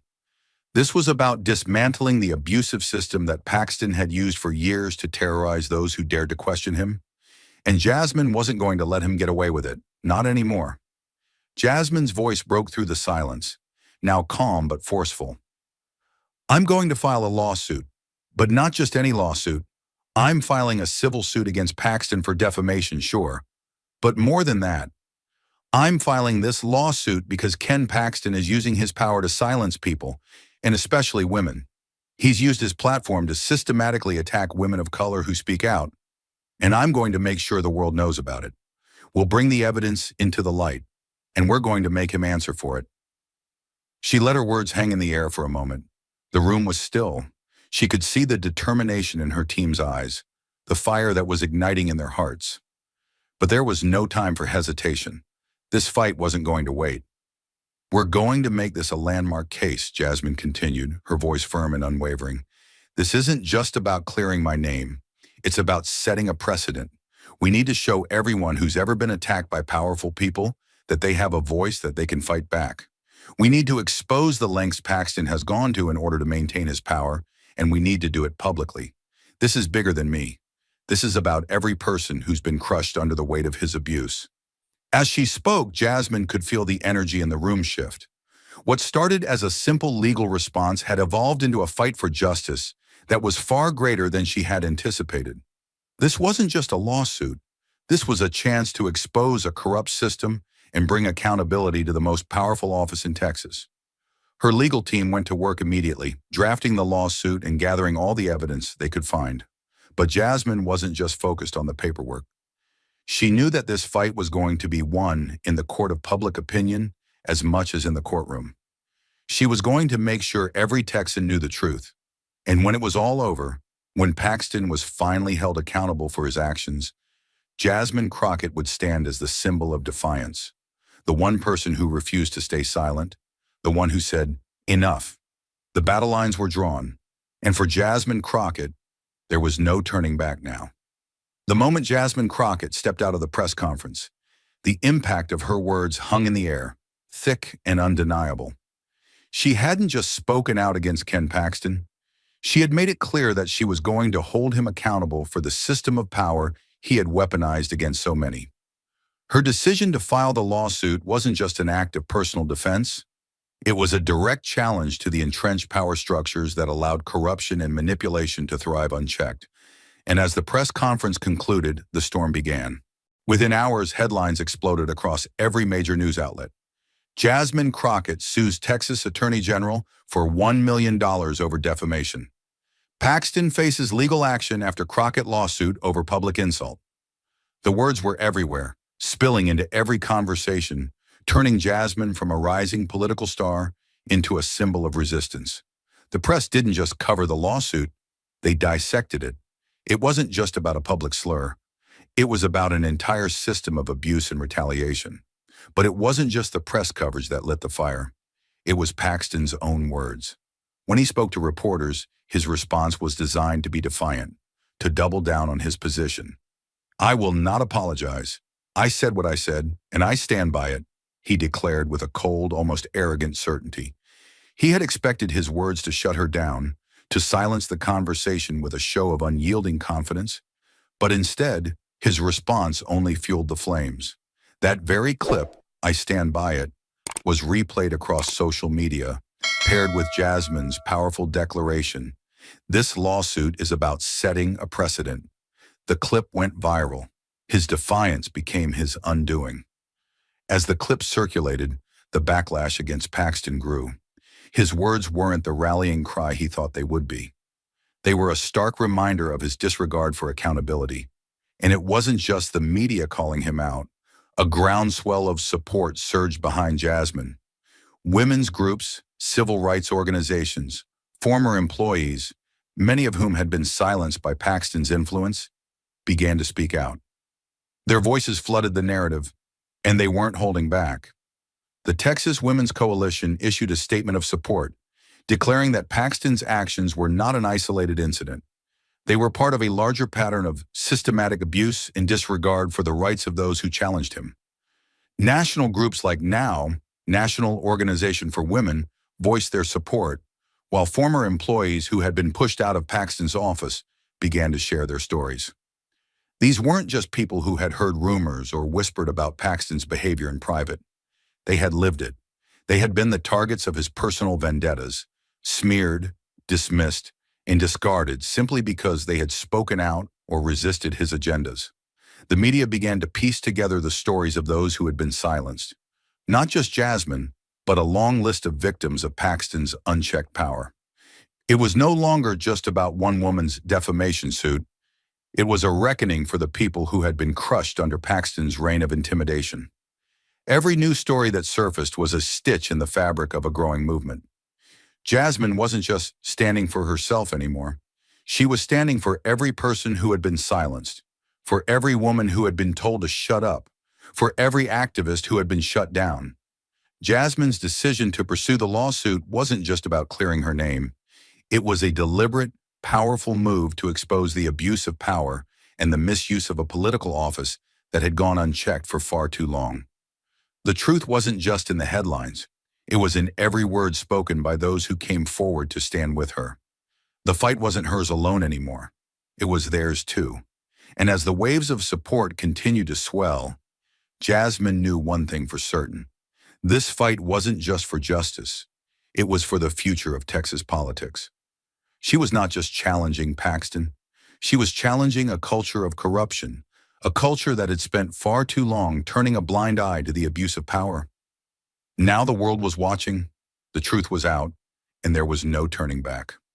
The night had fallen, but inside the law office, the lights burned bright as Jasmine's legal team gathered around the long oak table, each of them poring over stacks of documents, their faces etched with fatigue and determination. The weight of the task ahead felt heavier now. They had already gathered evidence. They had already prepared their case. But Jasmine knew, as did her team, that this wasn't just about winning a lawsuit. It was about exposing the rot that ran deep in the very office Paxton had used to wield power over others. The clock ticked steadily in the background, but time seemed to slow down as the team carefully reviewed a particular file. It was a leak from a previous investigation, an old but significant piece of evidence that had been tucked away, overlooked by many until now. One of the junior attorneys, Lisa, flipped through the pages, and as she paused, her eyes widened. She leaned in and pointed at a paragraph on the screen. "Look at this," she said. "This could be the break we need." Jasmine stepped closer, her heels clicking sharply against the floor. Her eyes scanned the page with laser focus. The report detailing an investigation into Nate Paul, the real estate mogul tied to Paxton, was far more damning than they had originally thought. The details were chilling. Paxton, through his office, had intervened on Paul's behalf multiple times, using his political influence to shut down investigations and derail legal action against Paul. What stood out, however, was one particular section that described a pattern of intimidation, a tactic Paxton had used not just to protect Paul's interests, but to destroy anyone who dared to challenge or expose him. The report outlined a system of political retaliation, not just against rivals, but against anyone who could cause trouble for Paxton or his allies. The tactics were clear: public humiliation, legal threats, and the abuse of power to silence critics. And now, looking at the cold, hard facts, it became obvious to Jasmine. The attack Paxton had launched against her wasn't just a random insult. It was part of a broader pattern of political retribution. Her fingers tightened around the edge of the table, and she exhaled sharply. The realization hit her like a punch to the gut. This wasn't just about one tweet, one insult, or one moment of public humiliation. This was a calculated move, a move meant to put her back in her place, to remind her that no one, especially a woman of color, should ever dare to stand up to someone like Paxton. The abuse of power wasn't just personal, it was institutional. She stood up from her seat, the chair scraping loudly against the floor as she faced her team. The energy in the room shifted immediately. The team could feel it, the anger, the resolve, the certainty that this was bigger than anything they had imagined. Jasmine's voice broke the silence, low but firm. "We're not suing just to protect my reputation," she said, her words cutting through the tension like a knife. "We're suing because this isn't just about me. It's about every person Paxton has attacked, every woman he's humiliated, and every person who's been silenced by his abuse of power. It's about setting a precedent, because if we don't do this now, this will keep happening, and it's time it ended." Her words landed heavy in the room, and for a moment, no one spoke. They didn't need to. Jasmine had just made it clear. This wasn't just a lawsuit. This was a fight for justice, for every person who had been crushed by the powerful without ever having the chance to fight back. Jasmine turned to her lead counsel, her eyes never leaving the evidence before her. "We have what we need," she said. "The truth is here, and now we're going to make sure the world knows what Paxton really is. We're not just taking on a man, we're taking on a corrupt system, and we're going to make sure this never happens again." Her team nodded, and in that moment, they understood the stakes. This wasn't just about one man's abuse of power. It was about dismantling the system that protected him, about making sure that the cycle of intimidation and silence was broken once and for all. As Jasmine turned to leave, she felt the weight of the journey ahead. But she also knew one thing. This fight wasn't just hers anymore. It belonged to everyone who had ever been silenced, to everyone who had ever been forced to endure the cruelty of the powerful with no voice to fight back. And she would make sure that their voices were heard, loud and clear. The day of the trial had arrived. The courtroom was filled with tension, the air thick with anticipation. Ken Paxton, dressed in a dark suit that matched the arrogance in his eyes, strode into the room with his legal team by his side. His movements were deliberate, slow, and each step seemed to echo with the certainty that, in his mind, this would be another battle he would win. His face was a mask of confidence, smug in a way that only someone who had long been accustomed to power could manage. He looked out across the courtroom, his gaze briefly meeting Jasmine's before he took his seat, as if to say, "This is where you belong, under my boot." But Jasmine didn't flinch. She sat tall, her posture unwavering, the calm in her demeanor a stark contrast to Paxton's swaggering arrogance. The moment he entered, the tension in the room escalated, the collective breath of the audience held in suspense. Jasmine's legal team was already poised for the fight ahead, ready to present their case, but she knew the real battle wasn't just in the courtroom. It was about making sure Paxton and his ilk could no longer operate with impunity, where a woman's voice was nothing more than a nuisance to be silenced. When the judge finally called for the proceedings to begin, Jasmine stood, her eyes focused and sharp, meeting Paxton's gaze without flinching. She knew exactly why they were here. This was not just about one tweet, one insult. It was about the abuse of power, the systemic silencing of those who dared to oppose the powerful. As she rose, the room went silent. She didn't need to raise her voice. Her presence commanded the space. "We are here today because Ken Paxton doesn't just want to call me despicable." Jasmine's voice rang out, clear, steady, and unyielding. "He wants every woman who dares to speak out against him or his agenda to be silenced. He wants us to shrink, to bow, to accept the demeaning label that he places on us simply for standing up and demanding respect." There was no hesitation in her words. Every syllable hit with the weight of the truth, and the room seemed to hold its breath. Jasmine's accusation wasn't just personal. It was universal. It wasn't just about the insult Paxton had thrown her way. It was about the countless women across the country who had been belittled, ignored, or worse, punished for daring to speak out against men like Paxton. She turned to face the judge now, but the room was still hanging on her every word, every movement. "This isn't just about me," she continued, her voice gaining strength, power, and clarity. "This is about the women who have been crushed under the weight of men like Paxton, who have used their positions to destroy lives, to silence anyone who dares to speak the truth." The courtroom seemed to lean in, as if the walls themselves were straining to hear. Jasmine didn't just have the law on her side, she had the moral high ground.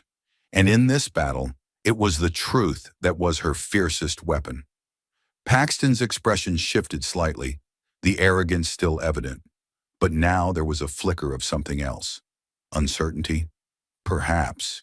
He had underestimated her from the very beginning. And now Jasmine was standing here, using the very tools he had weaponized against others to dismantle his power, piece by piece. She held her ground, her gaze never wavering from Paxton as she made her case. This lawsuit isn't just about words. It's about exposing the truth. The truth about a man who has used his position to intimidate, to humiliate, and to destroy the lives of those who stand in his way. There it was, the truth, the spark that ignited the fire. Jasmine wasn't just taking him on in this courtroom. She was taking on a system that had long been allowed to operate without accountability, and today that was going to change. The tension in the courtroom reached a breaking point as Paxton shot back with a defiant sneer, his voice loud and insistent. "This is nothing but a cheap political stunt." His words echoed through the room, and for a moment it felt like the entire building held its breath. Paxton's response was calculated, crafted to undermine the legitimacy of Jasmine's lawsuit, to make her seem like a partisan pawn playing to the media. He looked across the courtroom, offering a smile that never quite reached his eyes. The arrogance in his tone was unmistakable, as though he believed this would be enough to shut Jasmine down. But Jasmine stood unshaken, her expression cool, her eyes locked on his as she absorbed the sting of his words. He had underestimated her, just like he'd done with everyone else who had ever dared to cross him. Paxton had made the mistake of thinking that she was just another opponent to be dismissed, another challenger to be ridiculed. What he didn't know, what no one in that courtroom knew, was that Jasmine was holding her trump card, a card that would change the course of this trial in an instant. As Paxton's smug grin stretched wider, Jasmine's mind flickered to the video, the one from years ago, buried in the depths of her files, a piece of evidence that would expose Paxton for exactly what he was. She had kept it hidden, waiting for the right moment, and now that moment had come. "You think this is just a political stunt?" Jasmine's voice cut through the air like a blade. There was no anger in her words, just cold, unflinching certainty. She stepped forward, the eyes of everyone in the room following her every movement. Her calmness was the eye of the storm. "I don't play games like you, Paxton. This isn't about politics. This is about the truth, and you've been running from it for too long." She paused, letting the weight of her words sink in. Paxton faltered for a fraction of a second, a twitch of doubt crossing his features. Jasmine could see it, the faintest crack in his armor, but he quickly recovered, his eyes narrowing in suspicion. "What are you getting at?" he snapped, trying to hold on to the control he thought he had. Jasmine smiled softly, a smile that never reached her eyes. "Oh, I think you know exactly what I'm getting at." She turned to her attorney, signaling him to bring up the file. Jasmine's lawyer, a seasoned litigator with a calm yet resolute demeanor, stood up. The tension in the air thickened as he turned to the judge, his voice smooth but firm. "Your Honor, we have one last piece of evidence that I believe will put everything into perspective." He turned to the courtroom projector, clicking a button to display a video on the large screen. The room fell deathly quiet as the footage came to life. On the screen appeared a grainy recording, the timestamp reading 2020, as two men were heard speaking in low, conspiratorial tones. One of the voices was unmistakable, Ken Paxton himself, his arrogance dripping from every word. The other voice was that of a former assistant, someone who had long since left Paxton's office after facing pressure that most would consider unbearable. The recording revealed a conversation between the two, one that no one outside Paxton's inner circle had ever been meant to hear. The former assistant, his voice shaking with a mixture of fear and anger, was heard saying, "I don't think I can do this anymore. I can't be part of this." And then Paxton's voice, cold and dismissive, cut through the air. "You think it's bad now? Wait until you see who I'm going to put in charge. It's nothing more than a joke. You see, it's a damn joke that some black woman—" He paused for a moment, as if the words he was about to say needed careful consideration. "Just got elected. It's despicable, like that black woman who got elected. She doesn't belong here." The room collectively gasped as the words sank in. The racial slur, the sheer contempt in Paxton's voice. It was all there, plain as day. Jasmine's jaw tightened as she stood up, her gaze never leaving the screen. The recording spoke volumes, each syllable a piercing accusation that Paxton's own words were the true reflection of his character. This wasn't just a slip-up, it was his true nature exposed. The shock was palpable. The audience was frozen, caught between disbelief and anger. Jasmine, standing tall, faced the judge and the courtroom with a quiet fire in her eyes. Her voice was steady as she addressed the room. "This is the man who holds the highest office of law in this state, and this is what he truly thinks of women like me. He doesn't see me as an equal. He doesn't see me as capable. He sees me as despicable." Paxton's face had drained of color. In that moment, the courtroom could feel the shift. The tide had turned completely. What was once an attempt to humiliate and belittle Jasmine had now become the very thing that would destroy Paxton's carefully constructed facade of righteousness. The truth had been laid bare, and there was no escaping it. Jasmine's hands were steady as she looked over at Paxton, now visibly shaken, his earlier bravado completely shattered. She had won, not just in court, but in the hearts and minds of everyone watching. The corrupt power he had used to oppress and demean others had now become his undoing, and there was nothing left for him but to face the consequences of his own words. The weight of the moment was unbearable. The courtroom, once filled with the hum of legal jargon and procedural formalities, had gone completely silent. All eyes were on the screen, on Paxton's face, which had gone from smug defiance to cold, stunned disbelief. The recorded words, those words that had once been private in the shadows of power, now hung in the air like a damning confession. Paxton, who had spent years wielding his influence in his office as tools of intimidation, had finally been exposed. For a brief moment, even the judge seemed to hesitate, unsure of how to proceed. Paxton's usual arrogance had dissolved, leaving nothing but vulnerability in its place. The judge cleared his throat, his voice sharp, breaking the silence like a hammer hitting glass. "We will adjourn for 30 minutes. We need to verify the authenticity of this video before we proceed any further." It was the right move, legally speaking, but in that instant, it felt like time had stopped. The tension in the room was so thick you could cut it with a knife. Jasmine stood, her gaze never leaving Paxton, who was now shifting in his seat, his jaw clenched as he whispered to his attorneys. He was rattled, and it was unmistakable. This wasn't just about a lawsuit anymore. This was about the unraveling of everything he had built. Outside the courtroom, the world was already moving faster than the court could keep up. News outlets and reporters rushed to get the story out, feeding the public's hunger for the truth. Within minutes, Twitter exploded, a cascade of notifications flooding the screens of millions. Paxton Unmasked began trending as journalists, political commentators, and ordinary citizens flooded the platform with reactions, questions, and outrage. A storm was brewing, and there was no way Paxton could outrun it. Inside the courtroom, the recess did little to ease the growing pressure. Jasmine could feel the shift in the atmosphere, the weight of every eye on her. This wasn't just a victory in the courtroom.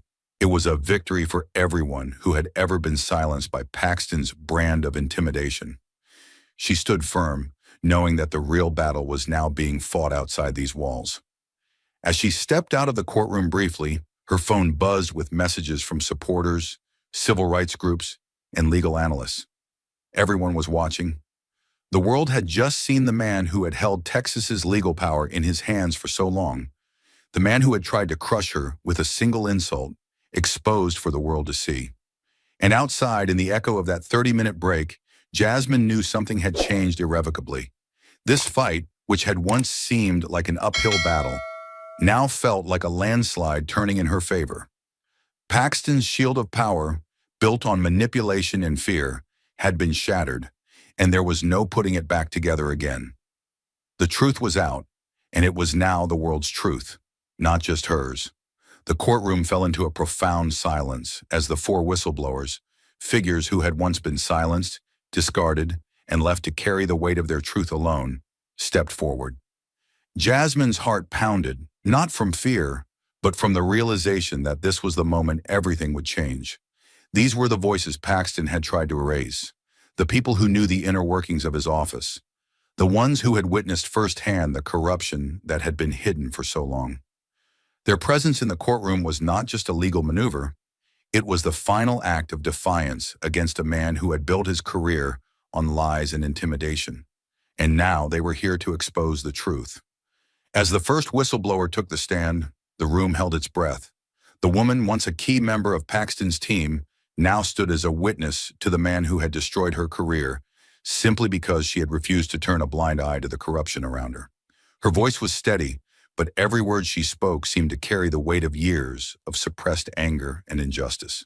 Ken Paxton thinks his reputation is a shield, something that can protect him no matter what he does.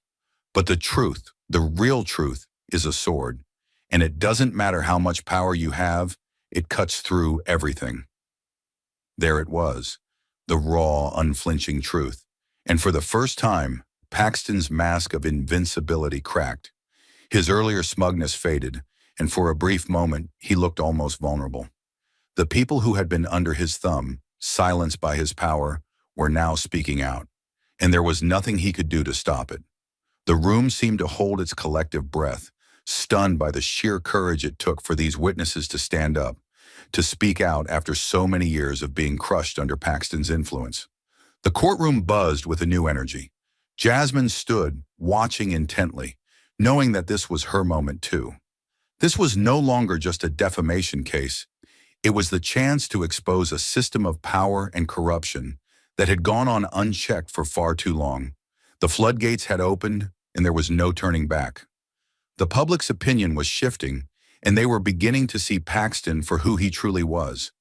A man who used his power not to serve the people, but to destroy those who threatened his dominance. Outside the courtroom, the news was spreading like wildfire. The whistleblowers' testimonies were being broadcast live, and the world was listening. Social media erupted with hashtags like "Wanna Sure Paxton Unmasked," "Near Justice for Jasmine," and "Expose the Corruption." People who had once been indifferent to the case were now on the edge of their seats, rallying behind Jasmine. She wasn't just fighting for herself anymore.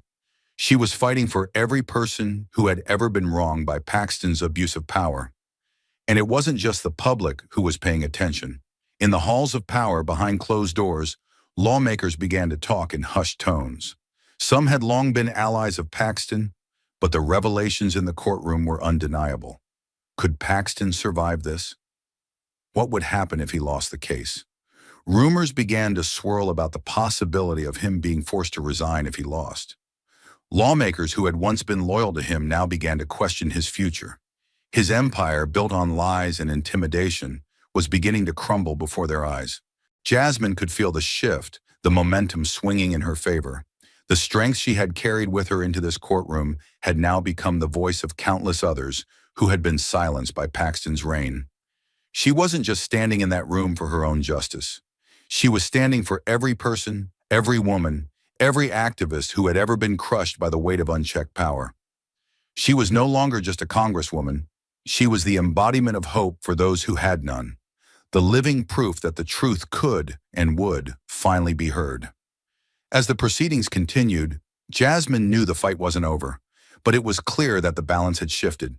The system Paxton had used to protect himself was breaking down, piece by piece, and with every word spoken by the whistleblowers, the truth became more and more inescapable. This was just the beginning, and Jasmine was determined to see it through to the end. Paxton's time was running out, and the fight for justice had only just begun. The gavel struck down with finality, its sharp echo reverberating through the courtroom, marking the end of an era of fear and intimidation. For a long moment, everything stood still, the room heavy with the weight of the decision. All eyes were on the judge, waiting for the words that would change everything. When he spoke, his voice was steady but full of gravity. After reviewing the evidence presented in this case, the court finds Ken Paxton guilty of defamation, having caused significant harm to the plaintiff's personal reputation and dignity. He paused, allowing the words to sink in. The defendant is hereby ordered to pay $1 million in damages to the plaintiff, Jasmine Crockett. The words hung in the air like a thunderclap, and for a fleeting moment, the courtroom seemed suspended in time. Ken Paxton's face went ashen, his jaw clenched tightly. He sat motionless, his arrogance stripped away, leaving only the hollow echo of a man who had believed himself untouchable. Jasmine, standing at the front of the room, didn't flinch. She had come this far with unwavering resolve, and now as the court ruled in her favor, she didn't need to celebrate. This moment wasn't about victory for her. It was about the vindication of every person who had been trampled by Paxton's abuse of power. Her heart beat steadily in her chest, her mind focused entirely on the path that had led her here. This wasn't just about clearing her name.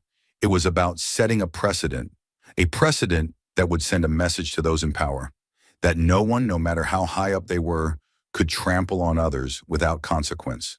Jasmine didn't smile. She didn't raise her fists in triumph. She didn't need to. The court had spoken, and her actions had already proven her strength.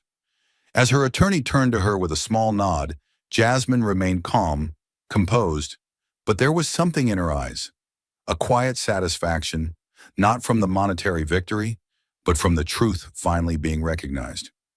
Then came the media rush, the chaos of reporters and cameras. They swarmed around her as she stood tall, unyielding, as if nothing in the world could touch her now.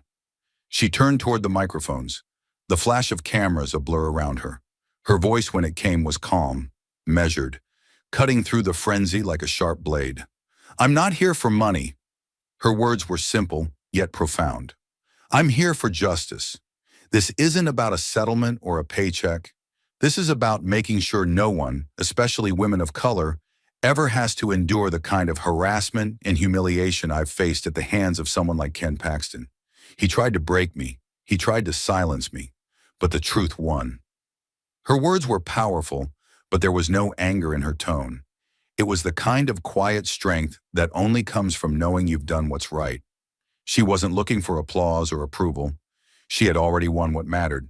She had stood up, and now the world could see the truth about the man who had spent years wielding power with impunity. As she turned to walk away, the swarm of journalists continued to press forward, but Jasmine's steps never faltered. She was unshaken, resolute, and carried with her the weight of a journey she had completed not just for herself, but for everyone who had ever been crushed by the weight of Paxton's power. The cameras continued to flash, the microphones still thrust in her direction, but Jasmine was already stepping into the sunlight, her face calm and determined. In that moment, as she walked away, Jasmine Crockett knew that this fight was bigger than any one individual. It was about dismantling a system of corruption, and now the world knew it too. The gavel had come down, but the storm was far from over.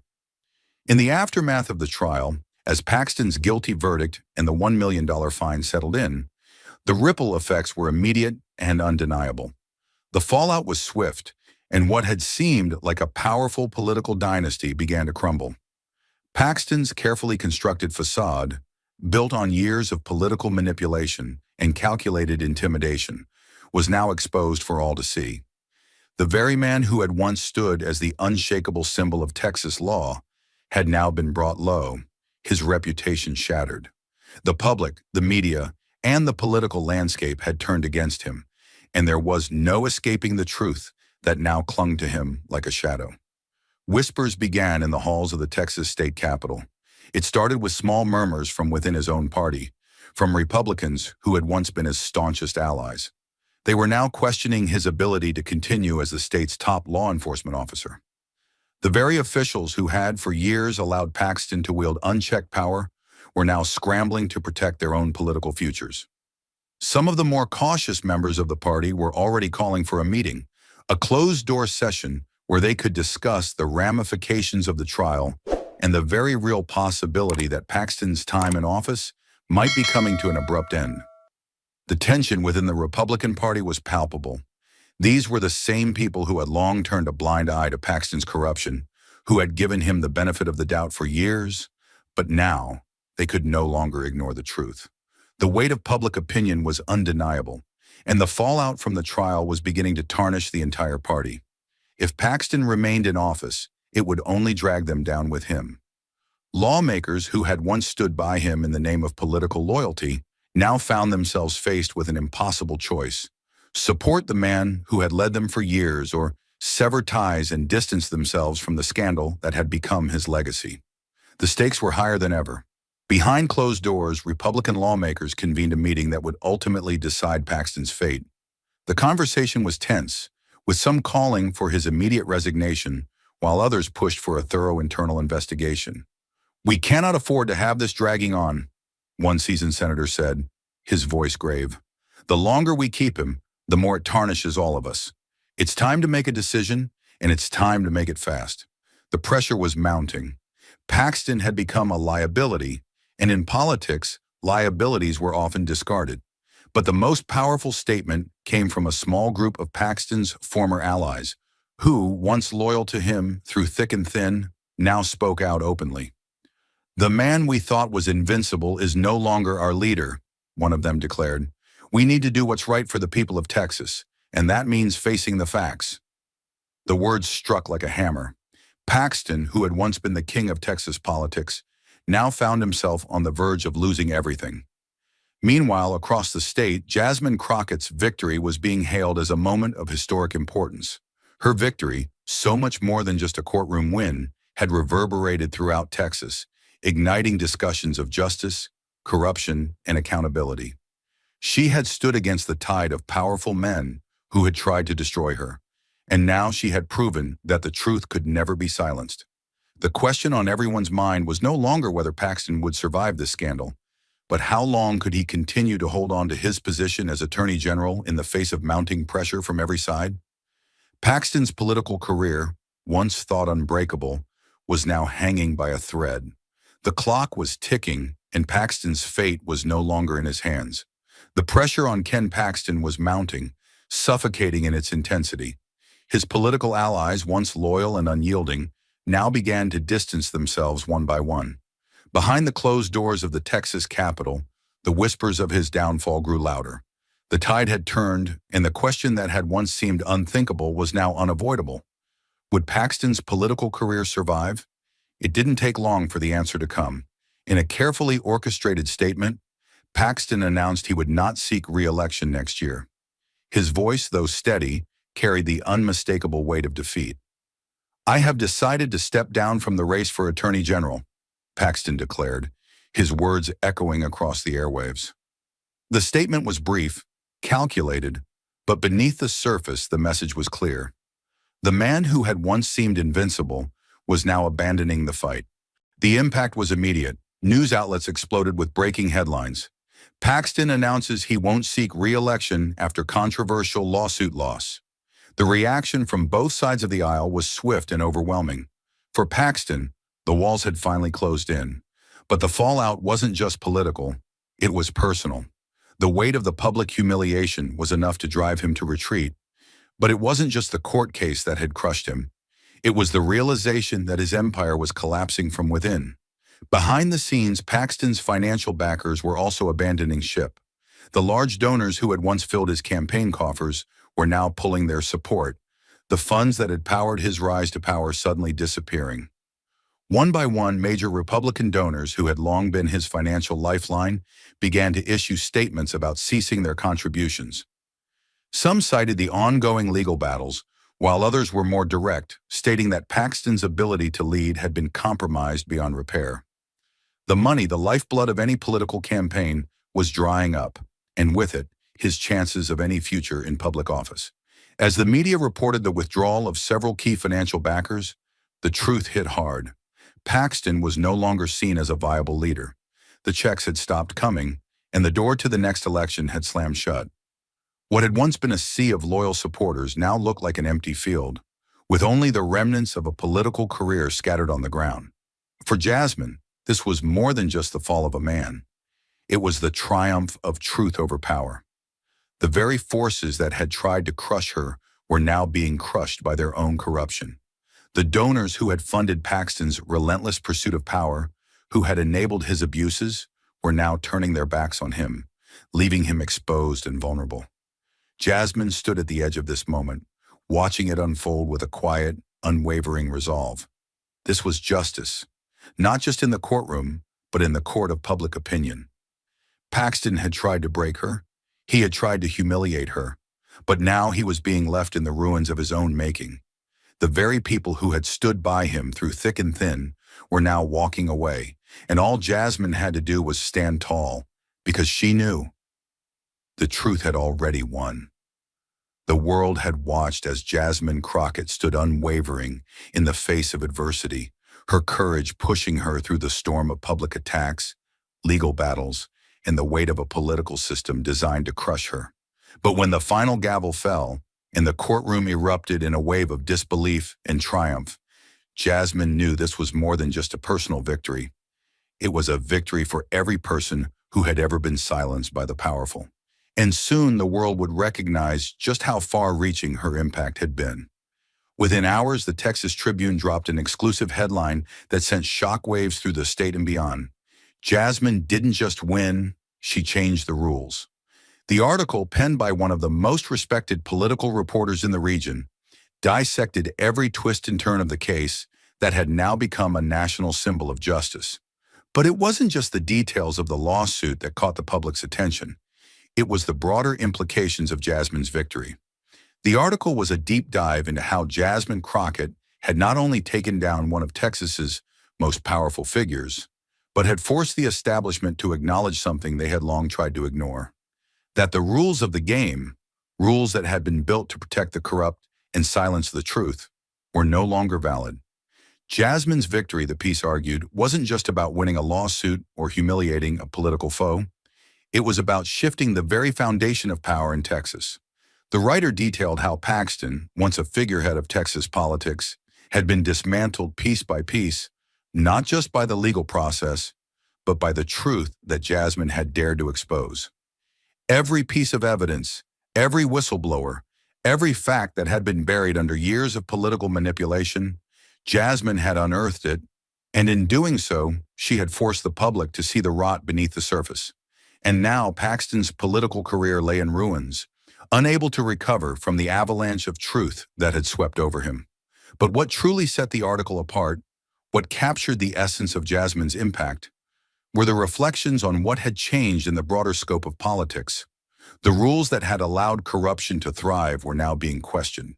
And it was clear to everyone reading the article that Jasmine was not just a victim of the system, she had become the catalyst for its transformation. The Texas Tribune spoke of how her victory had inspired a new wave of political engagement, especially among women and marginalized communities who had long been excluded from the halls of power. She had proven that even the most entrenched figures could be taken down, not through force, but through truth and resilience. The reporter ended with a line that would resonate for years to come. Jasmine didn't just win her case. She gave Texas a new way of looking at power, and in doing so, she changed the rules of the game forever.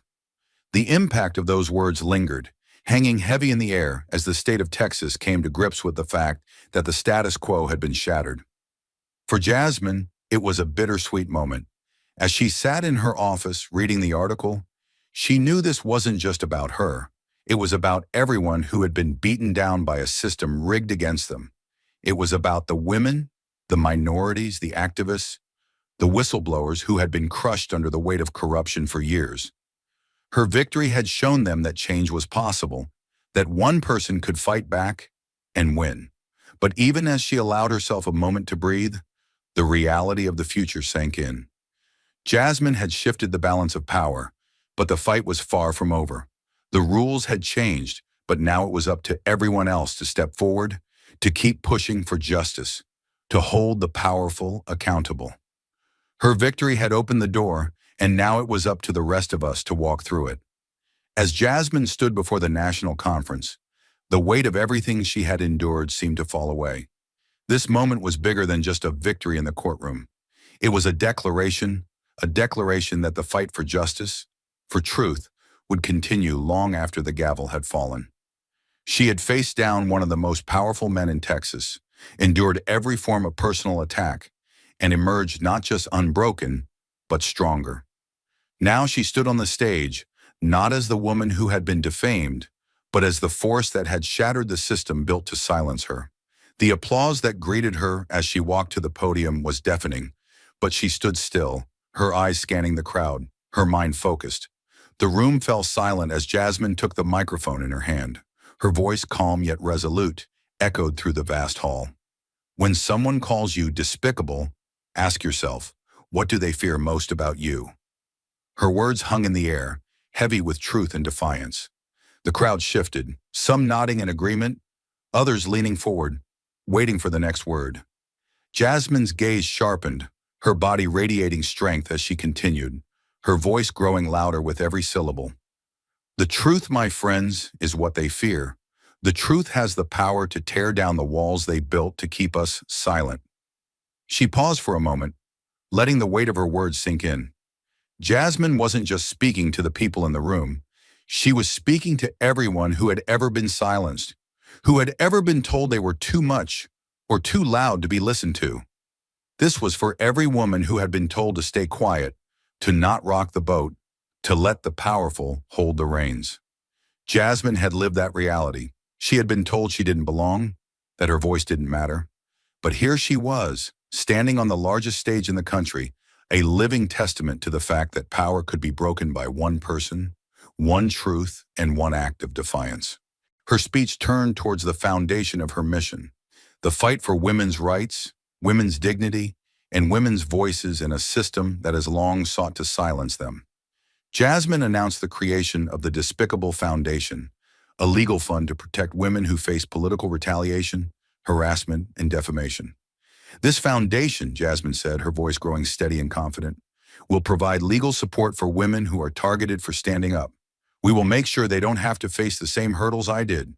We will give them the tools they need to fight back and to make sure their voices are heard, no matter how loud the opposition becomes. The crowd erupted in applause once more, but Jasmine stood still, her hands gripping the microphone, a fire burning behind her calm exterior. She had faced so much, been pushed so far, yet here she was, unbowed. This moment wasn't just about her. It was about every woman, every person who had been told to shrink, to be quiet, to stay in their place. With the despicable foundation, she was making sure that no woman would ever have to face that kind of injustice alone again. She was building a legacy, not just for herself, but for every woman who had been dismissed, devalued, and attacked. But Jasmine's fight wasn't over yet. Her next words were just as powerful, as they carried a message that would stick with everyone in the room and everyone who would hear it later.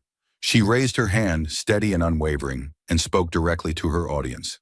And now I have one last question for all of you. The room fell into a heavy silence, everyone leaning in, waiting for what she would say next.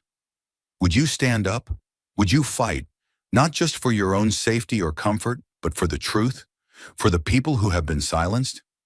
Her voice was now raw with emotion, but there was an unmistakable steel edge to it. When your name, your reputation, and your career are on the line, when the very system that is supposed to protect you turns against you, will you still stand for what's right? Jasmine's words rippled through the room. It was a challenge, a call to arms, to everyone who had ever felt powerless or alone in the face of systemic oppression. She had already fought the fight most people couldn't imagine.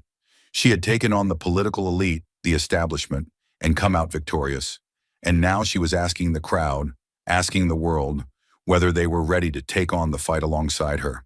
We can't wait for someone else to act. The change starts with us. We are the ones who will stand in the face of injustice and say, this stops here. Her speech ended with a simple, powerful message. I'm not here because I wanted to be in the spotlight. I'm here because I believe in the power of truth, in the power of justice, and I believe that when we stand together, we can change the world. The applause that followed was deafening, but Jasmine was already stepping away from the podium. The fight was no longer just about her, it was about all of them, the people who had been overlooked, ignored, and oppressed. Jasmine had ignited a movement, and it was only the beginning. As the conference concluded and the crowd began to disperse, Jasmine made her way through the sea of reporters and cameras, her eyes focused and determined. She had already won the battle for her own dignity, but she knew the real work had just begun. With the foundation established, the fight for women's rights, for justice, for accountability would continue, relentless and unyielding. Jasmine Crockett wasn't just a congresswoman anymore. She was a symbol of change, a beacon of hope for those who thought they had no voice. And as she walked into the future, she knew this. The fight for justice was never just about one person. It was about all of us standing together, demanding change, and never backing down. Jasmine Crockett's victory in the courtroom was more than just a personal triumph. It was a statement that would echo far beyond that one case. It was the embodiment of resilience, of standing firm when the weight of systemic injustice tries to crush you. Jasmine had faced humiliation, threats, and a system designed to silence her. Yet she didn't just endure. She fought back and won. Her courage wasn't about seeking personal redemption. It was about giving a voice to the countless others who had been silenced by the powerful. The true lesson here is that justice isn't always handed to you on a silver platter. It's earned, often through sacrifice and pain, but most importantly, it's earned through unwavering commitment to the truth. Jasmine wasn't just fighting for herself. She was fighting for every woman, every marginalized group, and every person who had ever been told their voice didn't matter. What makes her story so powerful is the simple fact that she never backed down. She was called despicable for speaking out. But instead of cowering under the weight of that insult, she used it as fuel to push forward.